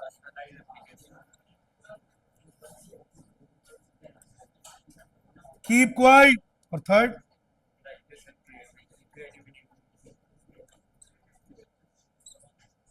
हाँ, जितना हो पाए, लेकिन हड़बड़ी में नहीं कराऊंगा। ऐसे कराऊंगा भले एक ही हो या दो, लेकिन ऐसा हो जाए कि दोबारा पढ़ाना ना पड़े। चलिए कीप क्वाइट, ठीक से बैठो, सुने हो क्या? सबसे पहले बच्चों अब हम देखेंगे मार्कर लाया? कहाँ रखा? किधर रखा? थ्योरेटिकल नॉलेज मतलब जैसे आर्ट, आर्ट में आपको थ्योरेटिकल नॉलेज चाहिए बच्चों। आप म्यूजिक क्लास लीजिए, आप डांस क्लास लीजिए, आप पेंटिंग क्लास लीजिए, आप ड्राइंग क्लास लीजिए, आप राइटिंग क्लास लीजिए, जो भी क्लास आप लेंगे आपको उसका प्रॉपर नॉलेज चाहिए। ड्राइंग क्लास ले रहे हैं तो पेंसिल कैसे पकड़ना है, फिगर्स कैसे ड्रॉ करने हैं, कैरी कैचर कैसे बनाना है, सब आपको पता होना चाहिए। ठीक उसी तरह मैनेजमेंट में भी, आप जिस भी फील्ड में घुस रहे हो मैनेजमेंट में, आपको उसका नॉलेज होना चाहिए। फिर पर्सनलाइज्ड एप्लीकेशन। पर्सनलाइज्ड एप्लीकेशन का मतलब मैनेजमेंट बच्चों हर कोई सीखता है, लेकिन हर कोई ग्रेट मैनेजर तो नहीं बनता। सारे गामा पधा निसा, संगीत में 8 सुर होते हैं, हर कोई अरिजीत सिंह या लता मंगेशकर तो नहीं बन जाता। यानी सीखता हर कोई है, पर उसको यूटिलाइज करके कैसे ग्रेड बनना, ये हर किसी के बस की बात नहीं है। ठीक उसी तरह कितने लोग एमबीए की डिग्री लेकर आते हैं, लेकिन इसमें से कितने ग्रेट मैनेजर बन पाते हैं? कई लोगों ने तो कभी एमबीए की डिग्री ली ही नहीं, पर वो अपने समय के ग्रेट मैनेजर बने। तो पर्सनलाइज्ड एप्लीकेशन का मतलब means knowledge is being gained by everyone, but how it is being used, it depends person to person। तो ये मैनेजमेंट में भी अवेलेबल है। एक मैनेजर है, बहुत अक्खड़ स्वभाव का, बहुत एरोगेंट है, अपने वर्कर से सीधे मुंह बात भी नहीं करता। एक दूसरा मैनेजर है, उसी की कॉलेज से वो सीख के आया मैनेजमेंट, और अपने वर्कर से बहुत प्यार से, बहुत अच्छे से बात कर रहा है। तो दोनों ही एक जगह से पढ़ के आए हैं, पर एक अपने वर्कर्स को कुछ भी नहीं समझता, एक अपने वर्कर को फैमिली की तरह समझता है। तो कहने का मतलब है पर्सनलाइज्ड एप्लीकेशन। तीसरा प्रैक्टिस एंड क्रिएटिविटी। कहते हैं ना, practice makes a man perfect. तो जितना आप आर्ट में प्रैक्टिस करेंगे आप उसमें उतने एक्सपर्ट होंगे। मैनेजमेंट में ही कुछ ऐसा है, आप जितने प्रॉब्लम्स को डेली लाइफ में सॉल्व करते जाएंगे उतना ज्यादा आप उस फील्ड में एक्सपर्ट होते चले जाएंगे। अब management as profession.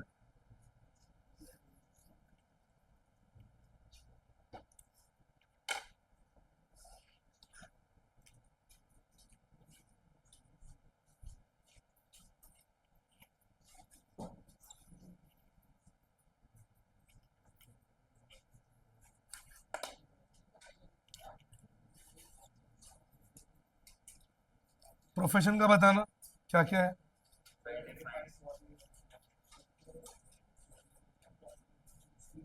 Well defined knowledge, आगे कीप क्वाइट, रेस्ट्रिक्टेड एंट्री, आगे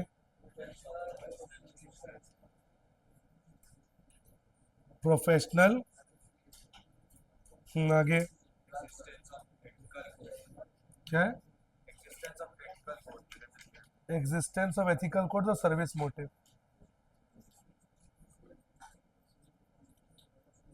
एथिकल कोड्स,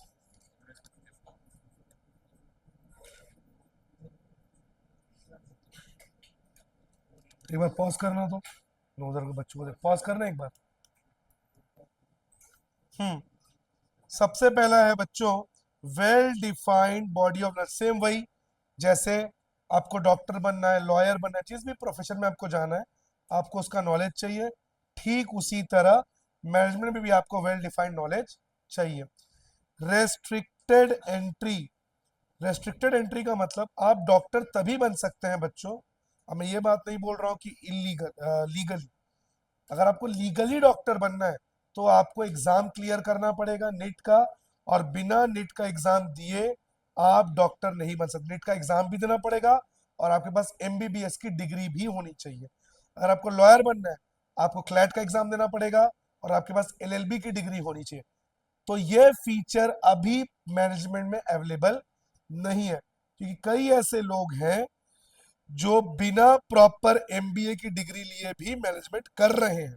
तो इसीलिए ये जो रेस्ट्रिक्टेड एंट्री वाला फीचर है ये अभी प्रोफेशन में प्रेजेंट नहीं है। फिर प्रोफेशनल एसोसिएशन। इंडिया में जितने डॉक्टर्स हैं वो किसके थ्रू रजिस्टर्ड है? IMA, all India medical association. Sorry, वो तो ऑल इंडिया मैनेजर एसोसिएशन है, उल्टा बोल दिया मैंने। मेडिकल काउंसिल ऑफ इंडिया, जितने भी डॉक्टर्स हैं वो मेडिकल काउंसिल ऑफ इंडिया से रजिस्टर्ड है। दूसरा, जितने भी लॉयर्स हैं वो बार काउंसिल ऑफ इंडिया से रजिस्टर्ड है। उसी तरह मैनेजर्स का भी एक ग्रुप है जिसका नाम है IMA, all India manager association. तो ये प्रोफेशनल एसोसिएशन प्रेजेंट है। एथिकल कोड्स, एथिकल कोड्स मतलब अगर आप डॉक्टर हैं आप शराब पी के सर्जरी नहीं कर सकते, अगर आप पायलट हैं आप ड्रिंक करके प्लेन नहीं उड़ा सकते। तो ये जो एथिकल कोड्स हैं ये फीचर भी मैनेजमेंट में प्रेजेंट नहीं है, बिकॉज मैनेजमेंट में ऐसा कोई बॉडी नहीं है जो भी प्रॉपर एथिकल कोड्स को बनाए। तो एथिकल कोड्स वाला फीचर प्रोफेशन में है पर मैनेजमेंट में नहीं है। सर्विस मोटिव ये भी नहीं है। वैसे डॉक्टर्स लोगों का क्या होना चाहिए, अगर आप एक डॉक्टर है आप कभी कभी महीने में एक बार, हफ्ते में एक बार आप पेशेंट लोगों का फ्री में इलाज करें। अगर आप एक बड़े लॉयर हैं तो आप ऐसे लोगों का भी केस लें जिनके पास रिसोर्सेज नहीं है जो आपकी सर्विस ले सके। उस तरह मैनेजमेंट का भी एक होना चाहिए कि हमें भी सोसाइटी के लिए कुछ करना चाहिए। बट अभी फिलहाल ये फीचर मैनेजमेंट में प्रेजेंट नहीं है, सर्विस मोटिव। तो क्या क्या प्रेजेंट है बच्चों, वेल डिफाइंड नॉलेज प्रेजेंट है, रेस्ट्रिक्टेड एंट्री प्रेजेंट नहीं है, प्रोफेशनल एसोसिएशन प्रेजेंट है, एथिकल कोड्स नहीं और सर्विस मोटिव भी नहीं है। तो ये हमने डिस्कस कर लिया नेचर ऑफ मैनेजमेंट। अब इसके कुछ केस स्टडी के क्वेश्चंस हैं। Management is art because,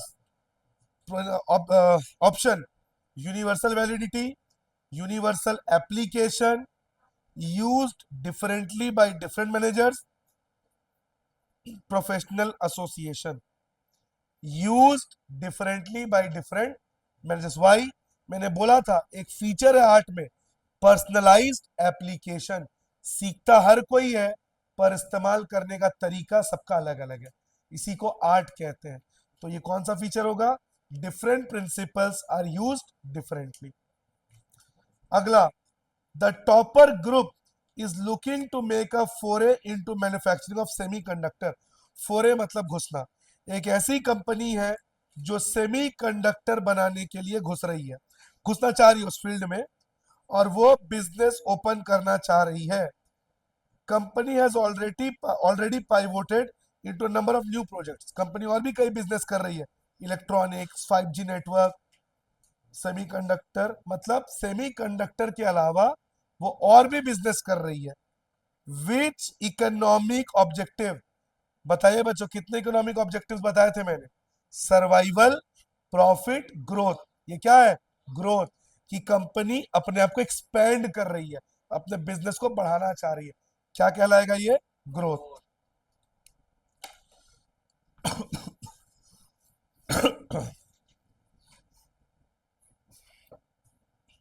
Krishna को बुला, तो एक बार बाहर खड़ा है, बोल सर बुला रहे। अगला, unlike profession such as medicine और law which require a practicing doctor or lawyer to have degree, nowhere in the world it is mandatory for a manager to have any degree। मतलब मैंने अभी आपको बताया था, प्रोफेशनल एसोसिएशन में भी लिख के दिया था कि डॉक्टर और लॉयर के पास डिग्री होनी चाहिए, पर मैनेजमेंट में अभी ये चीज प्रेजेंट नहीं है क्योंकि कई लोग बिना डिग्री के, एमबीए की डिग्री के भी मैनेजमेंट कर रहे हैं। तो ये कौन सा है जो मेट नहीं हुआ, रेस्ट्रिक्टेड एंट्री। मतलब डॉक्टर लॉयर में रेस्ट्रिक्टेड एंट्री है पर मैनेजमेंट में रेस्ट्रिक्टेड एंट्री नहीं है। Keep your mouth shut. Which of the following proves that management is not science. अब मैं ऑप्शन पढ़ रहा हूं। Management has its own theory and principles that have developed over time, but it also have other disciplines such as economics, sociology, psychology and mathematics। Like any other organized activity, management has its own vocabulary of terms and concepts। क्या यहाँ पे science से कुछ connection हो रहा है, नहीं हो रहा है। आगे, management deals with humans and human behaviour and it can't be predicted accurately. बिल्कुल सही, साइंस का प्रिंसिपल तो एकदम एग्जैक्ट है, आप कुछ भी कर लो, जो चीज ऊपर जाएगी वो नीचे आएगी, ग्रेविटी। आप कुछ भी कर लो, कोई भी कंट्री में चले जाओ, ये चेंज नहीं होगा। लेकिन ह्यूमन बिहेवियर, क्या सबका ह्यूमन बिहेवियर एक जैसा होता है? कोई एरोगेंट होता है, कोई सॉफ्ट हार्टेड होता है, कोई सॉफ्ट स्पोकन होता है, कोई रूड होता है। सबका नेचर अलग अलग है। इसका मतलब कि मैनेजमेंट यहाँ पे साइंस से डिफर कर रहा है। तो ये बताता है कि management is not exactly science. C, the application and use of principles of management is not universal.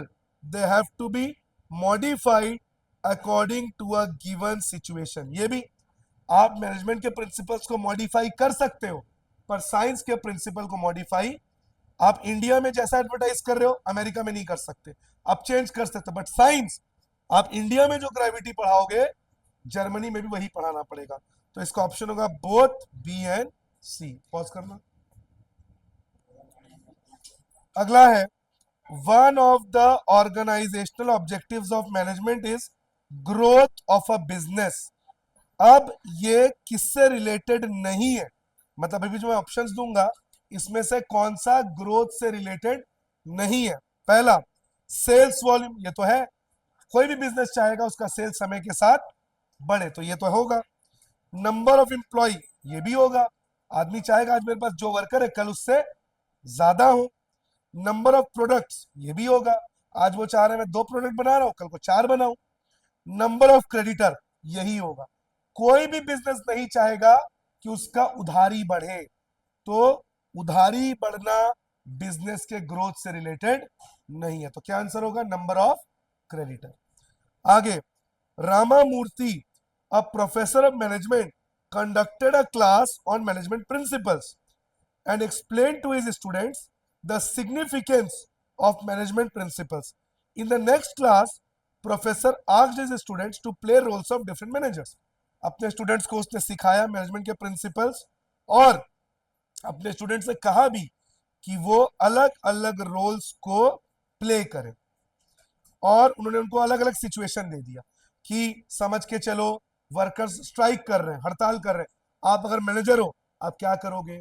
सोचो, मशीन्स लाइट जाने की वजह से काम नहीं कर पा रही है, और बार बार कंप्लेन देने के बाद भी सरकार कोई एक्शन नहीं ले रही है, तो अगर आप मैनेजर हो आप क्या करोगे? तो ऐसे अलग अलग सिचुएशंस उसने दिया स्टूडेंट्स को और कहा कि आप इसका सोल्यूशन दो। हर स्टूडेंट ने अपने अकॉर्डिंगली, अपने नेचर के अकॉर्डिंगली सोल्यूशन दिया। बताइए ये क्या है? मैनेजमेंट इज एन आर्ट और प्रिंसिपल पर्सनलाइज एप्लीकेशन। कि मैनेजमेंट के प्रिंसिपल सबको बताए गए, लेकिन इस्तेमाल करने का तरीका अलग। जैसे मान लीजिए किसी वर्कर ने, किसी बच्चे ने कहा वर्कर स्ट्राइक कर रहे हैं, काम से निकाल दो।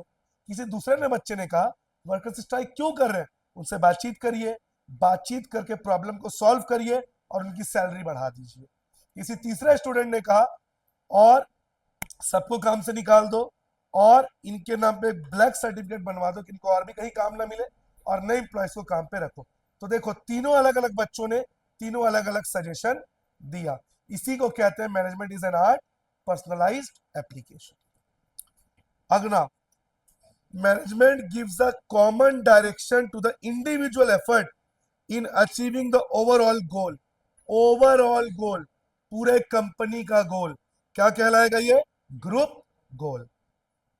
अब देख रहे बच्चों, कई ऐसे क्वेश्चंस हैं जो बिना ऑप्शन देखे आपको आने चाहिए। अगला, the subject of management is taught at different institutions. Management अलग अलग इंस्टीट्यूशंस में पढ़ाया जाता है। Some of these have been set up with a specific purpose of teaching management, like IIM of India. Management का जो सबसे बड़ा जो इंस्टीट्यूट है भारत में, IIM, Indian institute of management, उसी के बारे में बोला है। और इनके लिए अगर आपको एंट्री चाहिए, you have to give an exam. The exam is known as CAT, common admission test. कौन सा एस्पेक्ट है? Science art profession. Management is a profession, because बिना कैट एग्जाम क्लियर किए आप आईआईएम में पढ़ नहीं सकते। On introduction of any changes in the organization, all employees hesitate to accept। ये तो सही बात है। जब कंप्यूटर पहली बार आया तो एम्प्लॉय नहीं चाहते थे कंप्यूटर, उनको लगा उनकी जॉब चली जाएगी। अब जैसे एआई आ रहा है, एम्प्लॉयज को डर है कि एआई उनका जॉब छीन लेगा। मतलब कोई भी चेंज को एम्प्लॉयज जब एक्सेप्ट नहीं करते, but managers try to convince them and help them to adopt the changes willingly. मतलब मैनेजमेंट इन चेंजेस को समझने में हेल्प करता है।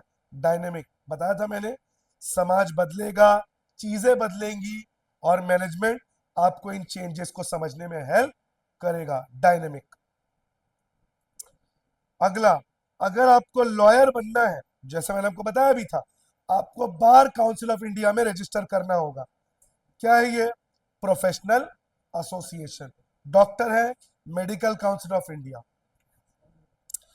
Radhika is manufacturing earthen coolers by using environmental friendly methods. Which management of which objective? Social, कि वो ऐसे तरीकों से पॉट बना रही है जिससे पर्यावरण को नुकसान ना हो। Social objective.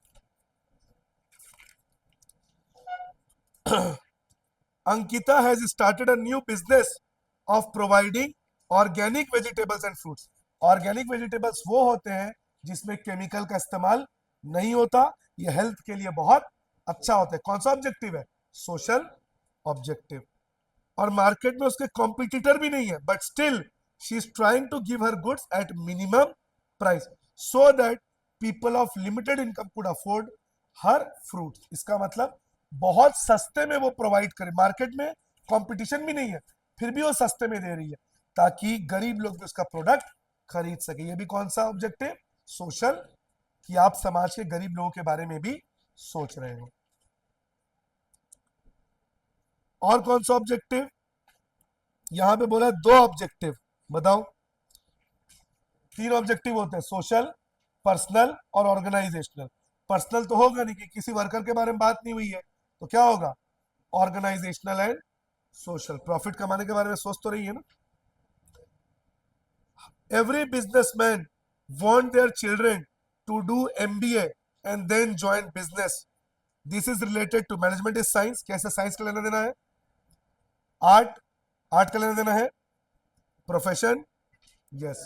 अगला ऑप्शन है साइंस एंड साइंस आर्ट का लेना देना ही नहीं है, क्या होगा? प्रोफेशन।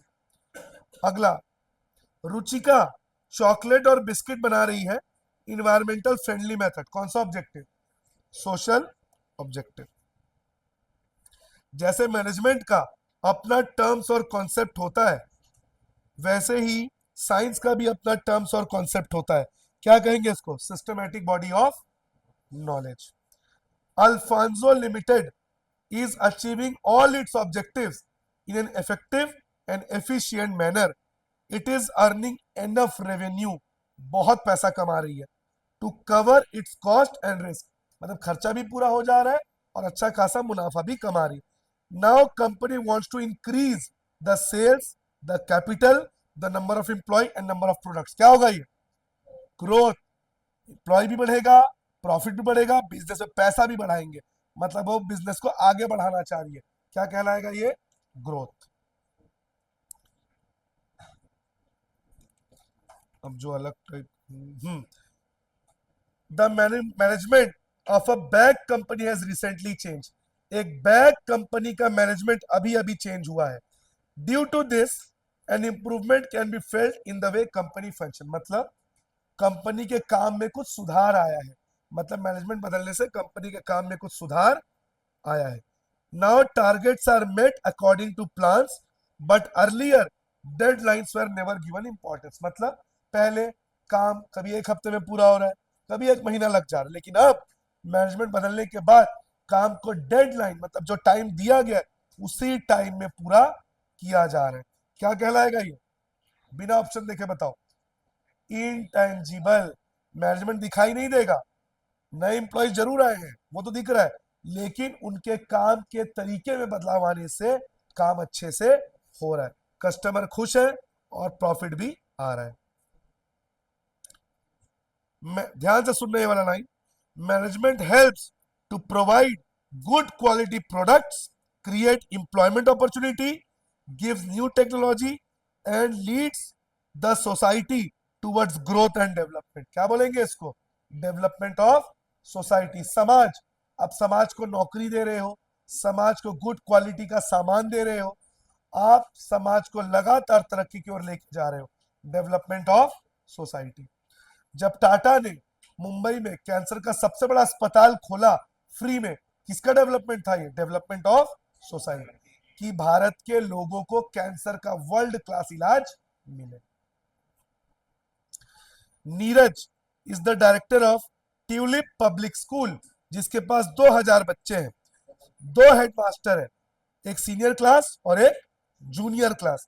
सीनियर हेडमास्टर के अंडर में 50 टीचर है और जूनियर हेडमास्टर के अंडर में 60 टीचर है। लेकिन सीनियर हेडमास्टर के अंडर में काम करने वाला कोई भी टीचर खुश नहीं है, जिसकी वजह से सीनियर क्लास का रिजल्ट खराब आ रहा है।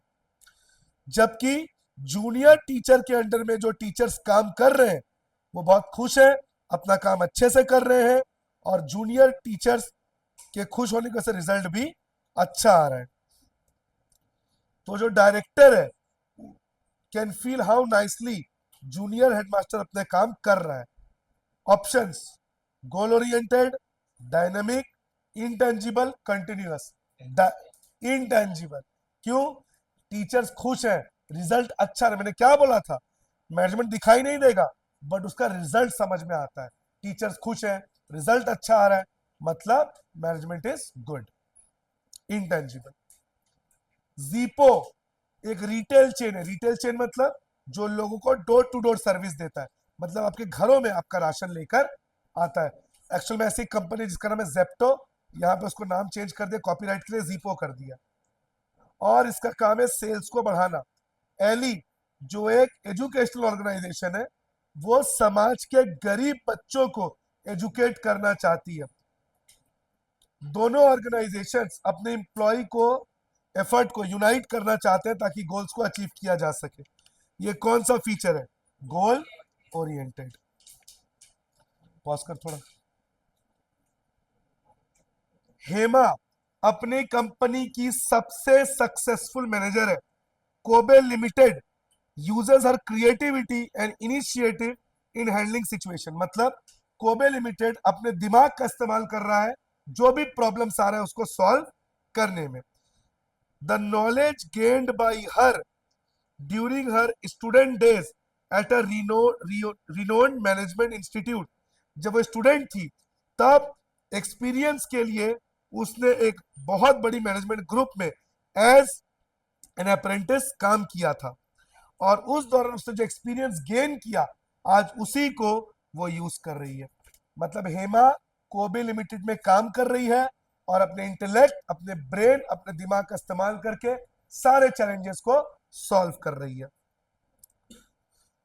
वो लगातार बुक्स पढ़ रही है ताकि उसका नॉलेज अपडेटेड रहे।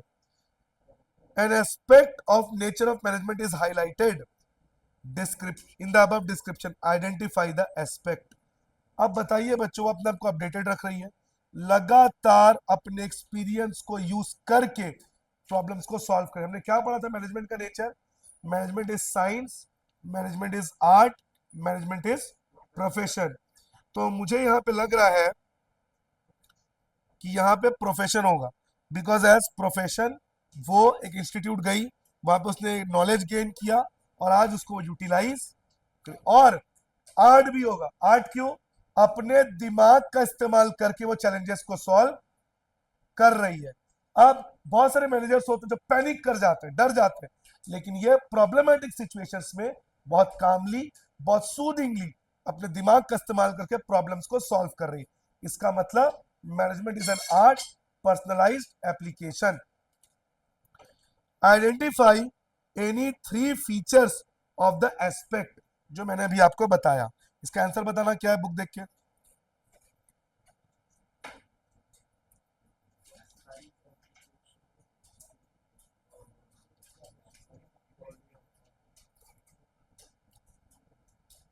पॉज करना तो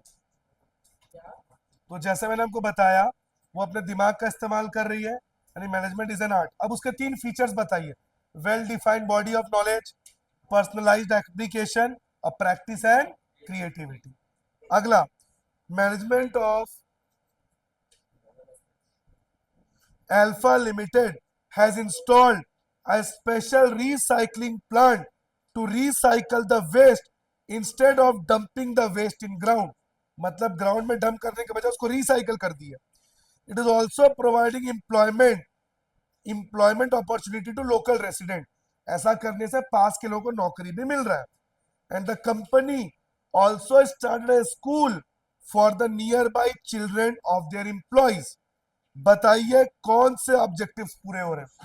सोशल, एक तो पहला कि वो वहां के लोकल लोगों को नौकरी दे रही है, सोशल ऑब्जेक्टिव. उस कचरे को मिट्टी में डंप करने के बजाय रिसाइकल कर रही है, तो ये दोनों सोशल ऑब्जेक्टिव हो गए. अपने ही एम्प्लॉयज के बच्चों के लिए स्कूल खोल दिया कि एम्प्लॉयज को ज्यादा दूर अपने बच्चों को लेके जाना ना पड़े. पर्सनल ऑब्जेक्टिव्स, अपने वर्कर्स के बच्चों का ध्यान रखना. तो सोशल और पर्सनल ऑब्जेक्टिव.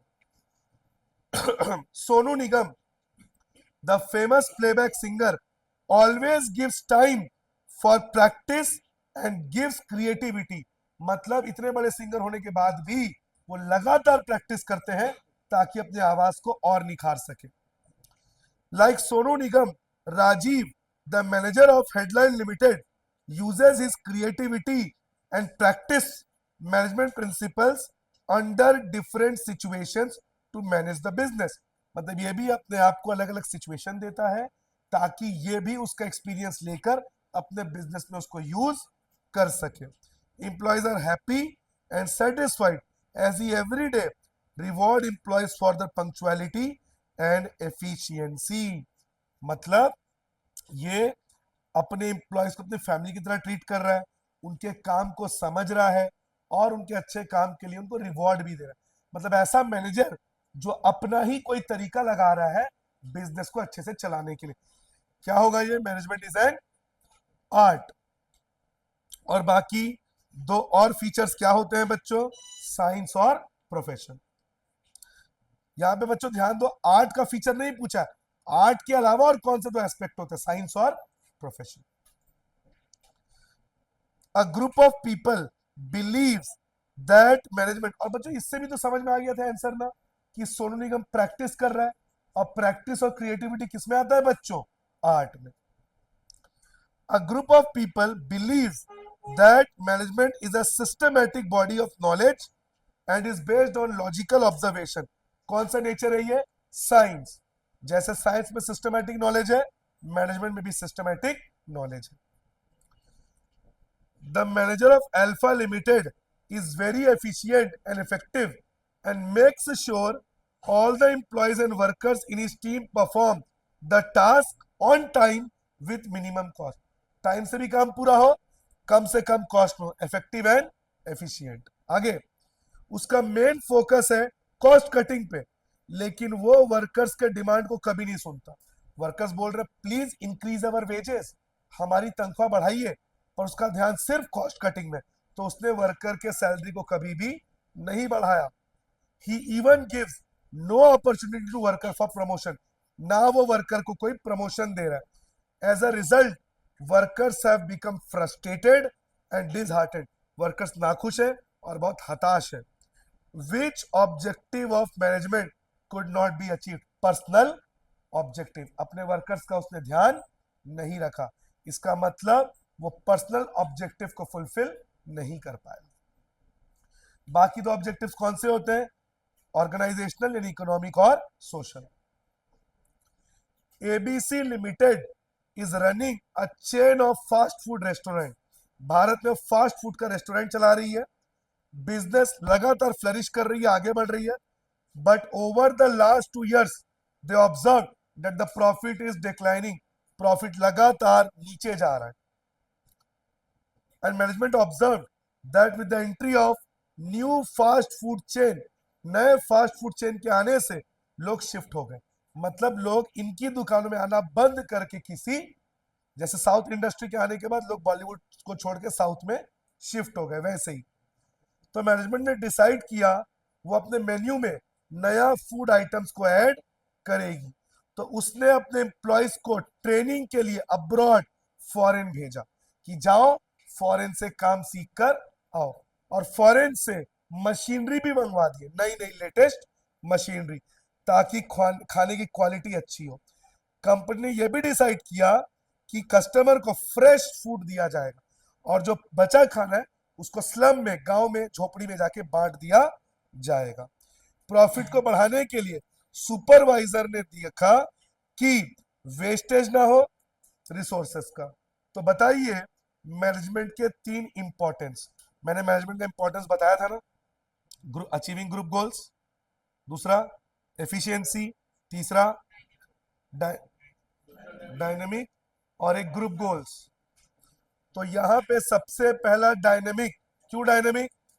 लोग इनके यहां से शिफ्ट होके कहीं और जा रहे थे, चेंज हो रहा था, ठीक है। तो मैनेजमेंट ने क्या डिसाइड किया कि ये अपने खाने में न्यू आइटम्स को ऐड करेंगे। तो इसको अंडरलाइन करेंगे और इसको क्या लिखेंगे? डायनेमिक। अपने वर्कर्स को ट्रेनिंग के लिए कहां भेजा? फॉरेन। कौन सा? पर्सनल, कि अपने वर्कर्स के ट्रेनिंग पे पूरा फोकस कर रहे हैं। और तीसरा एफिशिएंसी, वेस्टेज ऑफ रिसोर्सेज नहीं होने देंगे। अगला, जेड पावर लिमिटेड ने एक फैक्ट्री सेटअप किया गांव में, सोलर लैंटर्न, ऐसा लैंटर्न जो सोलर लाइट से चलेगा, क्योंकि वहां पे इलेक्ट्रिसिटी का अरेंजमेंट नहीं था। जो भी कंपनी रेवेन्यू अर्न कर रही थी वो सफिशिएंट था, तो कंपनी ने डिसाइड किया अपने सेल्स को बढ़ाएगी, प्रोडक्शन बढ़ाएगी। तो उसने पास के लोगों को गांव से ही इंप्लॉय लेकर आए, सौरभ ठीक से बैठ, इंप्लॉय लेकर आए, उनको ट्रेनिंग दी और उनके नॉलेज को अपडेट किया। ऑब्जेक्टिव्स को अंडरलाइन करो। सबसे पहला, कंपनी जो रेवेन्यू अर्न करेगी उससे कंपनी डिसाइड कि अपने सेल्स को बढ़ाएगी। ग्रोथ, ग्रोथ किसमें आता है? इकोनॉमिकल या ऑर्गेनाइजेशनल ऑब्जेक्टिव। दूसरा क्या है? कंपनी पास के लोगों को ही लाके नौकरी देगी, सोशल ऑब्जेक्टिव। और अपने इंप्लॉइज को टाइम टू टाइम ट्रेनिंग देती जाएगी, पर्सनल ऑब्जेक्टिव। अब लेवल्स ऑफ मैनेजमेंट फर्स्ट, अब हम डिस्कस करेंगे लेवल्स ऑफ मैनेजमेंट। सबसे ऊपर होता है टॉप लेवल, जिसमें आते हैं आपके board of directors, CEO, CFO, COO, जो कंपनी के प्लान्स बनाते हैं, जो कंपनी में पैसा इन्वेस्ट करते हैं, जो कंपनी का ब्लूप्रिंट रेडी करते हैं, जो कंपनी के वेलफेयर के लिए रिस्पॉन्सिबल है, जो सारी मीटिंग्स ऑर्गेनाइज करते हैं, ये होता है टॉप लेवल। उसके बाद आता है मिडिल लेवल।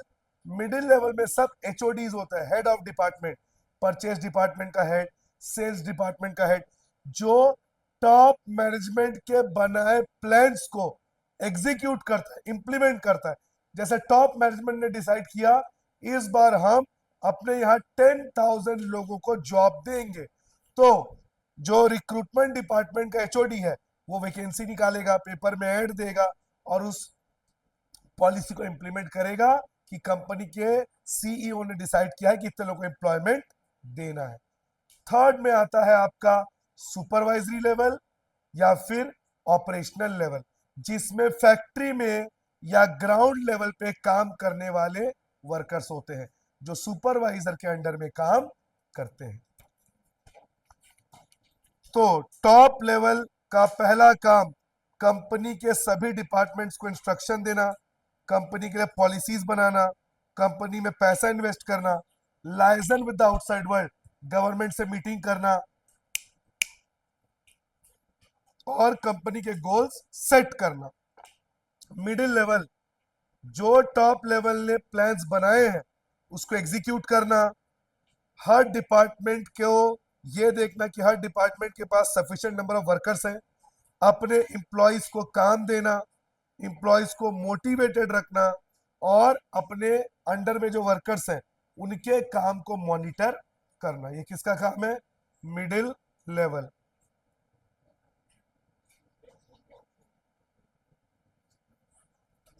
इसके बाद सुपरवाइजरी लेवल, लोअर लेवल या ऑपरेशनल लेवल, जिसमें कौन आते हैं? सुपरवाइजर या सुपरिंटेंडेंट, फोरमैन, जो फैक्ट्री में रहकर अपने वर्कर से डील करते। इसका मतलब बच्चों, वर्कर से सबसे क्लोजली कौन डील करता है? Supervisory level. और सुपरवाइजरी लेवल एक लिंक है किसके बीच में? मिडिल लेवल और अपने वर्कर्स के बीच का लिंक है। वर्कर्स की कोई भी प्रॉब्लम को वो एचओडीज को बताता है, एचओडीज उसको टॉप मैनेजमेंट तक पहुंचाते हैं। तो अपने सुपरवाइजर जो फैक्ट्री में रहते हैं उनका काम क्या है, वर्कर्स को हेल्दी वर्किंग कंडीशन देना, ये देखना कि वर्कर जिस एरिया में काम कर रहे हैं उससे उनके लाइफ को कोई खतरा ना हो। पता चला वर्कर्स को ऐसी जगह काम कर रहे हैं, बहुत गर्मी है, एसी काम नहीं कर रहा है, तो ऐसा नहीं। आप अगर सुपरवाइजर आप देखें कि वर्कर्स बहुत ही कंफर्टेबली काम करें, इसका मतलब ये नहीं कि वर्कर को 2 पैक दारू आके दे दी, वर्कर्स को एक हेल्दी वर्किंग एनवायरनमेंट दीजिए। सेफ्टी देखे वर्कर्स का। तीसरा, सामान जो बन रहा है उसकी क्वालिटी चेक करें, वेस्टेज ना होने दे, ये किसका काम है, सुपरवाइजरी लेवल का।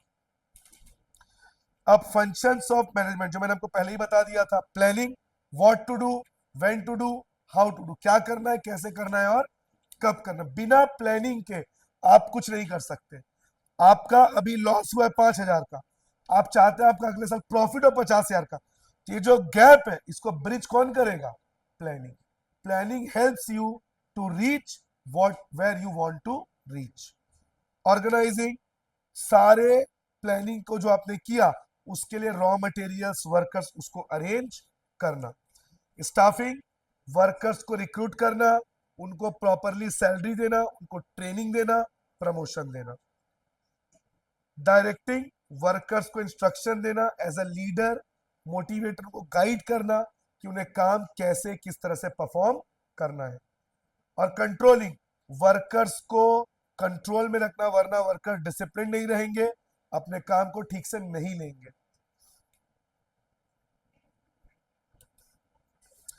इसके बाद कोऑर्डिनेशन। कोऑर्डिनेशन क्या है बच्चों, it is a sync. Sync मतलब कंपनी के सारे डिपार्टमेंट, जैसे मान लीजिए अभी मैं यहाँ पे खड़ा हूं, मेरी आंखें, मेरा सर, मेरा ब्रेन, मेरे बॉडी पार्ट्स, ये सब अगर कोऑर्डिनेटेड हो तब मैं प्रॉपरली कोई फंक्शन करूंगा।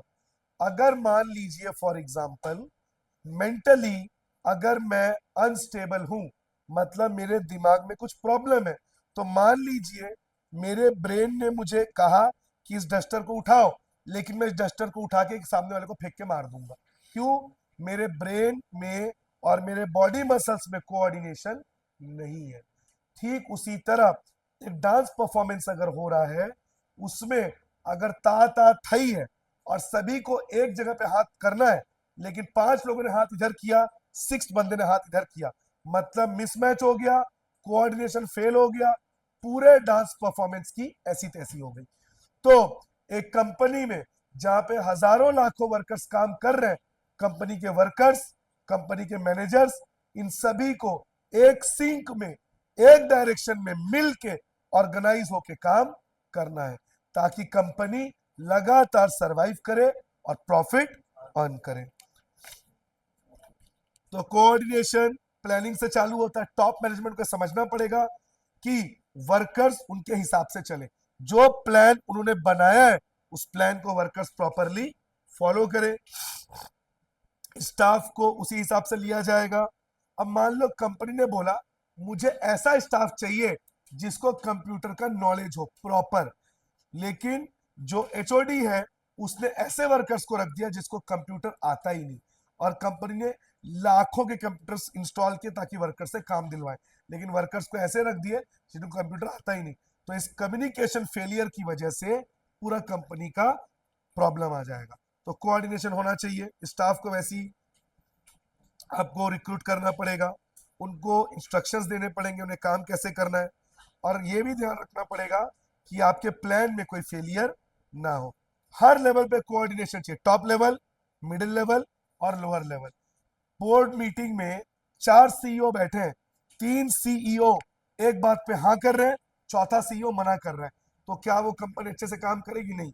उन चारों को यूनानिमस हाँ करना पड़ेगा, चाहे वो टॉप लेवल हो, मिडिल लेवल हो या लोअर लेवल। सुपरवाइजर वर्कर के बीच में भी कम्युनिकेशन होते रहना चाहिए। और कोऑर्डिनेशन किसी भी कंपनी के सक्सेस के लिए वेरी वेरी इंपॉर्टेंट है। अगर कोऑर्डिनेशन ना हो, मैनेजमेंट कुछ और सोच रहा है, मिडिल लेवल के मैनेजर कुछ और सोच रहा है, वर्कर कुछ और ही कर रहा है, एक चाइना, एक जापान, एक जर्मनी, हो गया काम।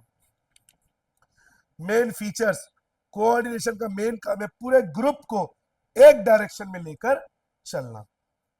यूनिटी, सभी डिपार्टमेंट्स का वर्क को यूनाइटेड करना कि सभी मिल के कंपनी के लिए काम करें। तीसरा, कंटिन्यूअस प्रोसेस, जब तक बिजनेस चलेगा कोऑर्डिनेशन भी चलेगा। परवेसिव, स्कूल कॉलेज हॉस्पिटल हर जगह कोऑर्डिनेशन का यूज होगा।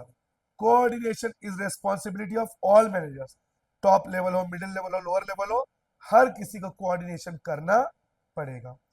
और it is a deliberate function, मतलब कोऑर्डिनेशन ऐसे नहीं फ्लूक बाई चांस हो गया, मैनेजमेंट को बैठ के सोच के प्लान करके इसको करना पड़ेगा।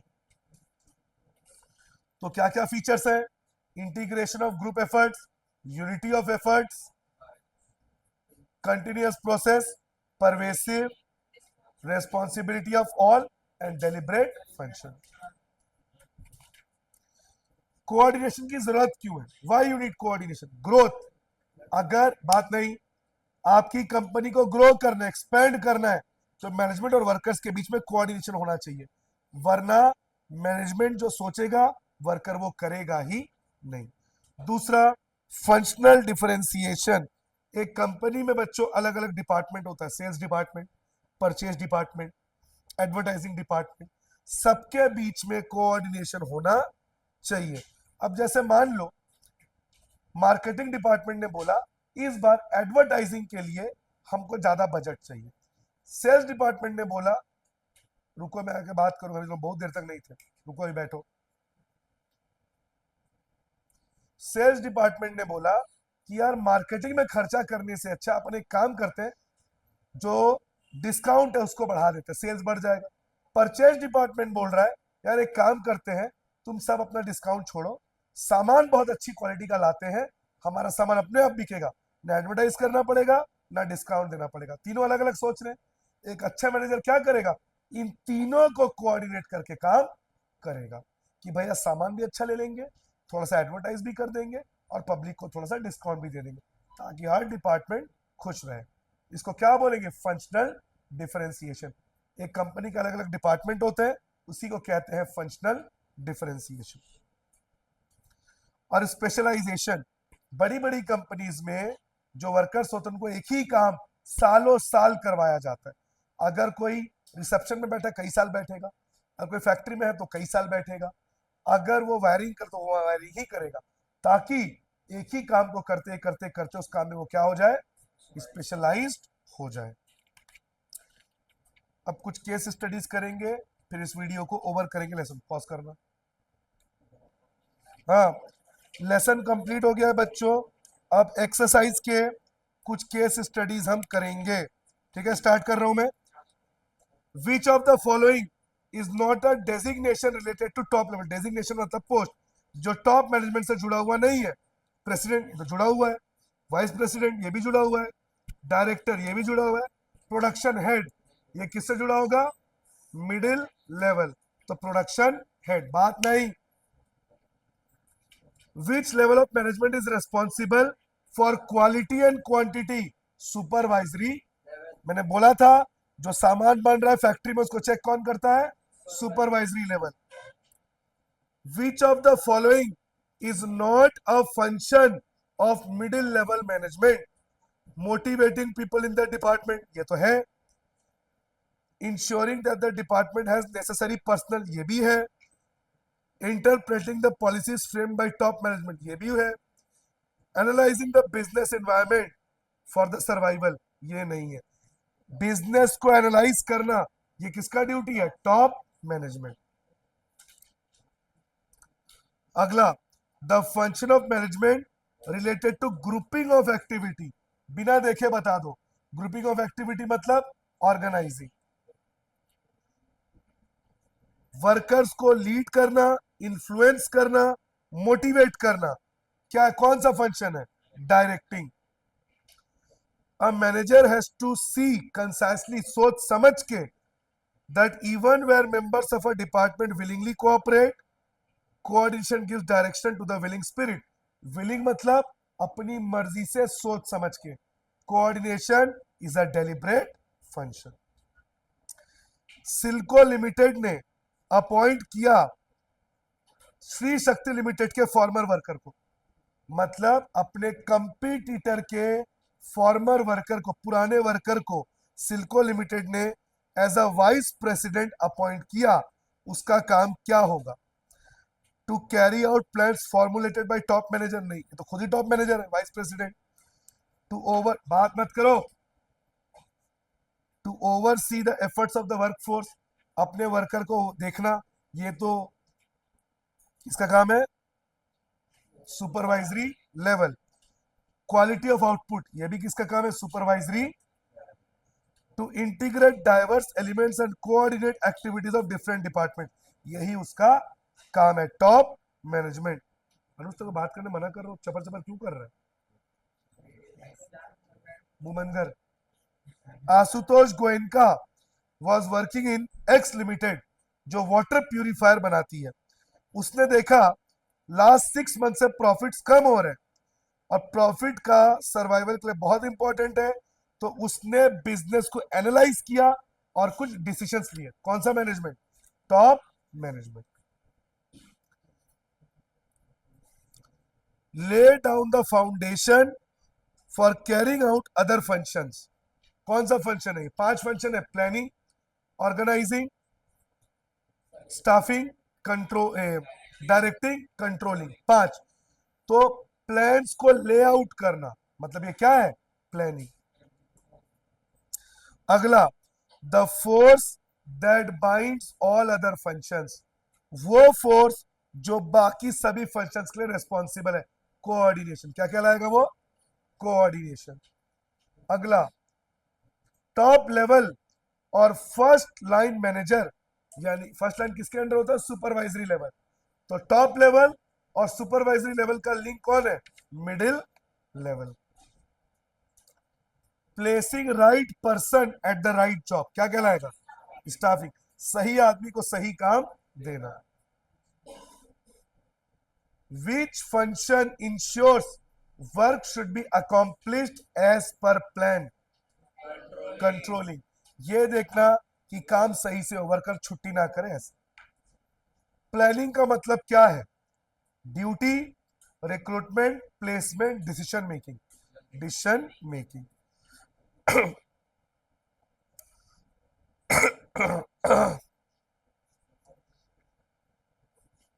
ये तो हो चुका है पहले ही। Case study. रोहन, सोहन, मोहन 3 दोस्त हैं, एक ही कंपनी में काम करते हैं। एक दिन इनके बीच में कन्वर्सेशन हुआ, बातचीत हुई। रोहन ने बोला, मैंने 2 नई मशीन परचेज की है और it has become very difficult to motivate workers at shop floor to use this machines, और मेरे लिए वर्कर्स को मोटिवेट करना बहुत मुश्किल हो गया है जो काम कर रहे हैं। सोहन ने बोला, मुझे तो बहुत प्रॉब्लम हो रही है यह पता करने में कि मेरे डिपार्टमेंट में कितने वर्कर्स होने चाहिए। मोहन बोल रहा है कि मैंने अपने कंपनी के लॉन्ग टर्म गोल्स को डिसाइड किया और कंपनी के वेलफेयर के लिए मैं ही रेस्पॉन्सिबल हूं। तो बताओ कौन सा दोस्त किस ग्रुप में काम कर रहा है? वो दोस्त जिसने कहा कि मैं वर्कर्स को मोटिवेट नहीं कर पा रहा हूं, कौन सा लेवल? Supervisory level.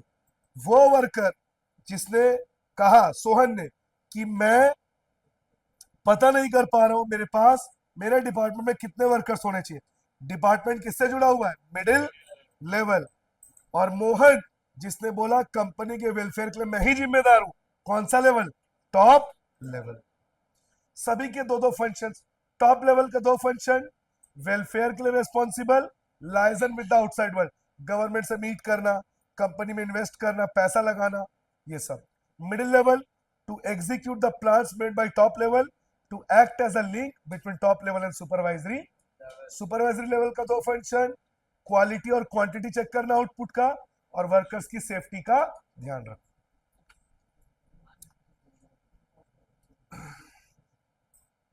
ऋषितोष मुखर्जी ने अभी अभी एएमवी लिमिटेड कंपनी को ज्वाइन किया, जो रेफ्रिजरेटर, फ्रिज बनाती है। उसने देखा कि उसका डिपार्टमेंट अंडर स्टाफ है, मतलब जितने इंप्लॉयज होने चाहिए उससे कम है। और बाकी डिपार्टमेंट्स कोऑपरेट नहीं कर रहे, तो उसने देखा सारे डिपार्टमेंट्स में नंबर ऑफ एम्प्लॉयज सही हो और एक दूसरे के साथ कोऑर्डिनेट करे। ऋषितोष किस लेवल पे काम कर रहा है? Middle level. क्योंकि क्यों कैसे पता चला? उसने देखा उसका डिपार्टमेंट, और मैंने क्या बोला था? डिपार्टमेंट मतलब मिडिल लेवल। और मिडिल लेवल पे क्या क्या काम होता है अभी अभी मैंने आपको बता दिया। टॉप मैनेजमेंट के प्लान्स को एग्जीक्यूट करना, अपने अपने डिपार्टमेंट के पर्सनल को चेक में रखना, और सुपरवाइजरी लेवल और टॉप लेवल के लिंक का देखना, का लिंक होना।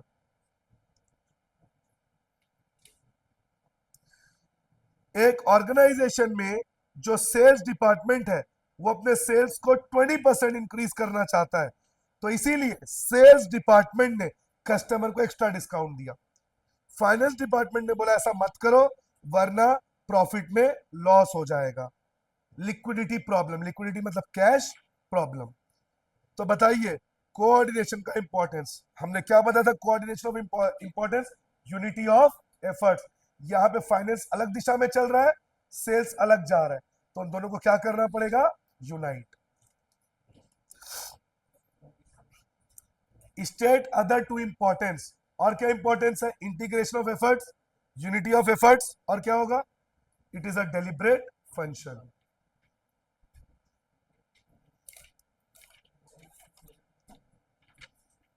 यहाँ पे इंपॉर्टेंस पूछा है, मैंने गलती से नेचर बता दिया। इंपॉर्टेंस पूछा तो पहले क्या होगा? ग्रोथ, दूसरा फंक्शनल डिफरेंशिएशन, तीसरा बताओ, अभी अभी तो पढ़े स्पेशलाइजेशन, और चार थे।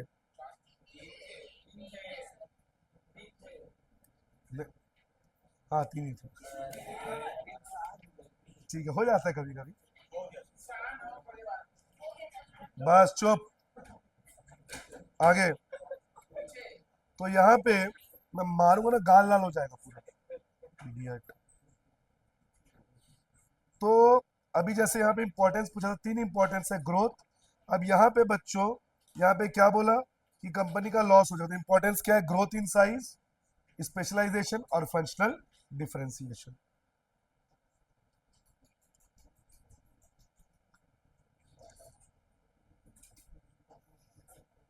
Marketing manager of alpha limited ने टारगेट सेट कर दिया अपने सेल्स एग्जीक्यूटिव के लिए, और सब पूरी अथॉरिटी दे दी कि आप इसे अचीव करके दिखाओ, और कहा मंथ एंड में मुझे रिपोर्ट सबमिट करो।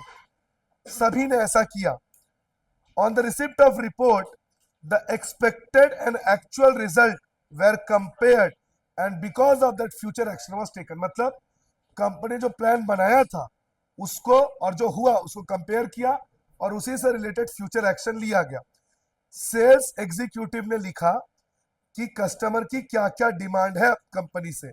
सभी ने लिखा कि वो चाहते हैं कंपनी धर्मशाला में, शहर में एक धर्मशाला बन रही है जहां गरीब लोग रहे, उसमें कंपनी कुछ पैसा कंट्रीब्यूट करे। मार्केटिंग मैनेजर ने बोर्ड ऑफ डायरेक्टर के सामने डिमांड रखा और इसको एक्सेप्ट कर लिया गया। तो बताइए यहाँ पे कौन कौन सा फंक्शंस है? क्या क्या फंक्शन है मैनेजमेंट के? प्लानिंग, ऑर्गेनाइजिंग, स्टाफिंग, कंट्रोलिंग और डायरेक्टिंग और कंट्रोलिंग। तो जैसे यहाँ पे कंपनी ने कंट्रोल किया, कैसे? कंपेयर किया दोनों एक्शंस को और फ्यूचर एक्शन लिया, क्या कहलाएगा वो? उस लाइन को अंडरलाइन भी करना पड़ेगा, दैट बोथ वेर कंपेयर्ड। फिर उसके बाद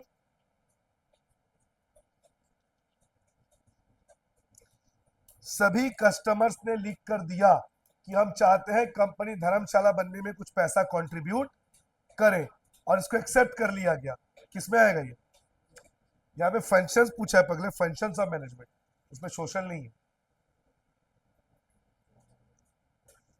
ये प्लानिंग में तो नहीं आएगा। Organising,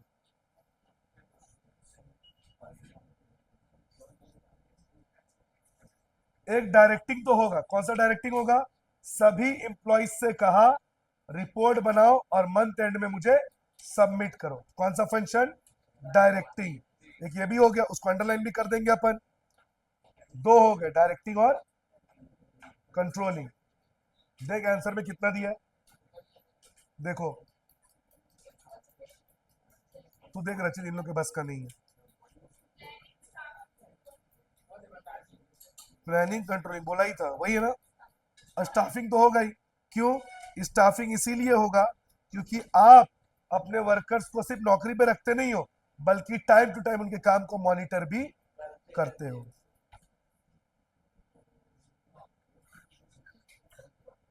Management of Amira Limited strongly believes that the members of the organization should work fulfilling the common goals, यानी सभी वर्कर को कंपनी के गोल्स के लिए काम करना चाहिए।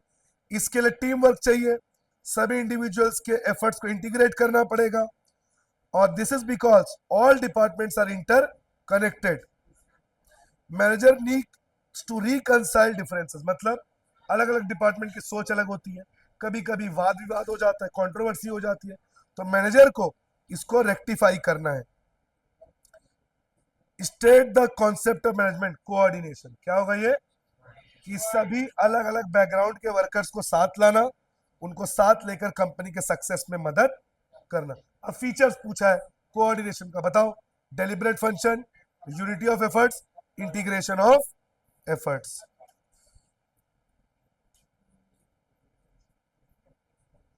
Your assets walk out of organization and management makes sure they come back every day morning.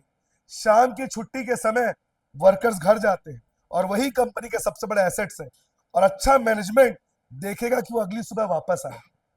क्या है ये स्टाफिंग, समझ गए। तो इस तरह से बैठो, अभी आपका lesson 1 complete A to Z case study के साथ, लेसन के साथ मैंने कंप्लीट करा दिया। इस वीडियो को आप देखिए, चैनल को सब्सक्राइब करिए, लाइक और शेयर करें, और इस वीडियो को देखने के बाद आपका बीएसटी का लेसन 1 कंप्लीट, आपको कोई और वीडियो देखना नहीं पड़ेगा।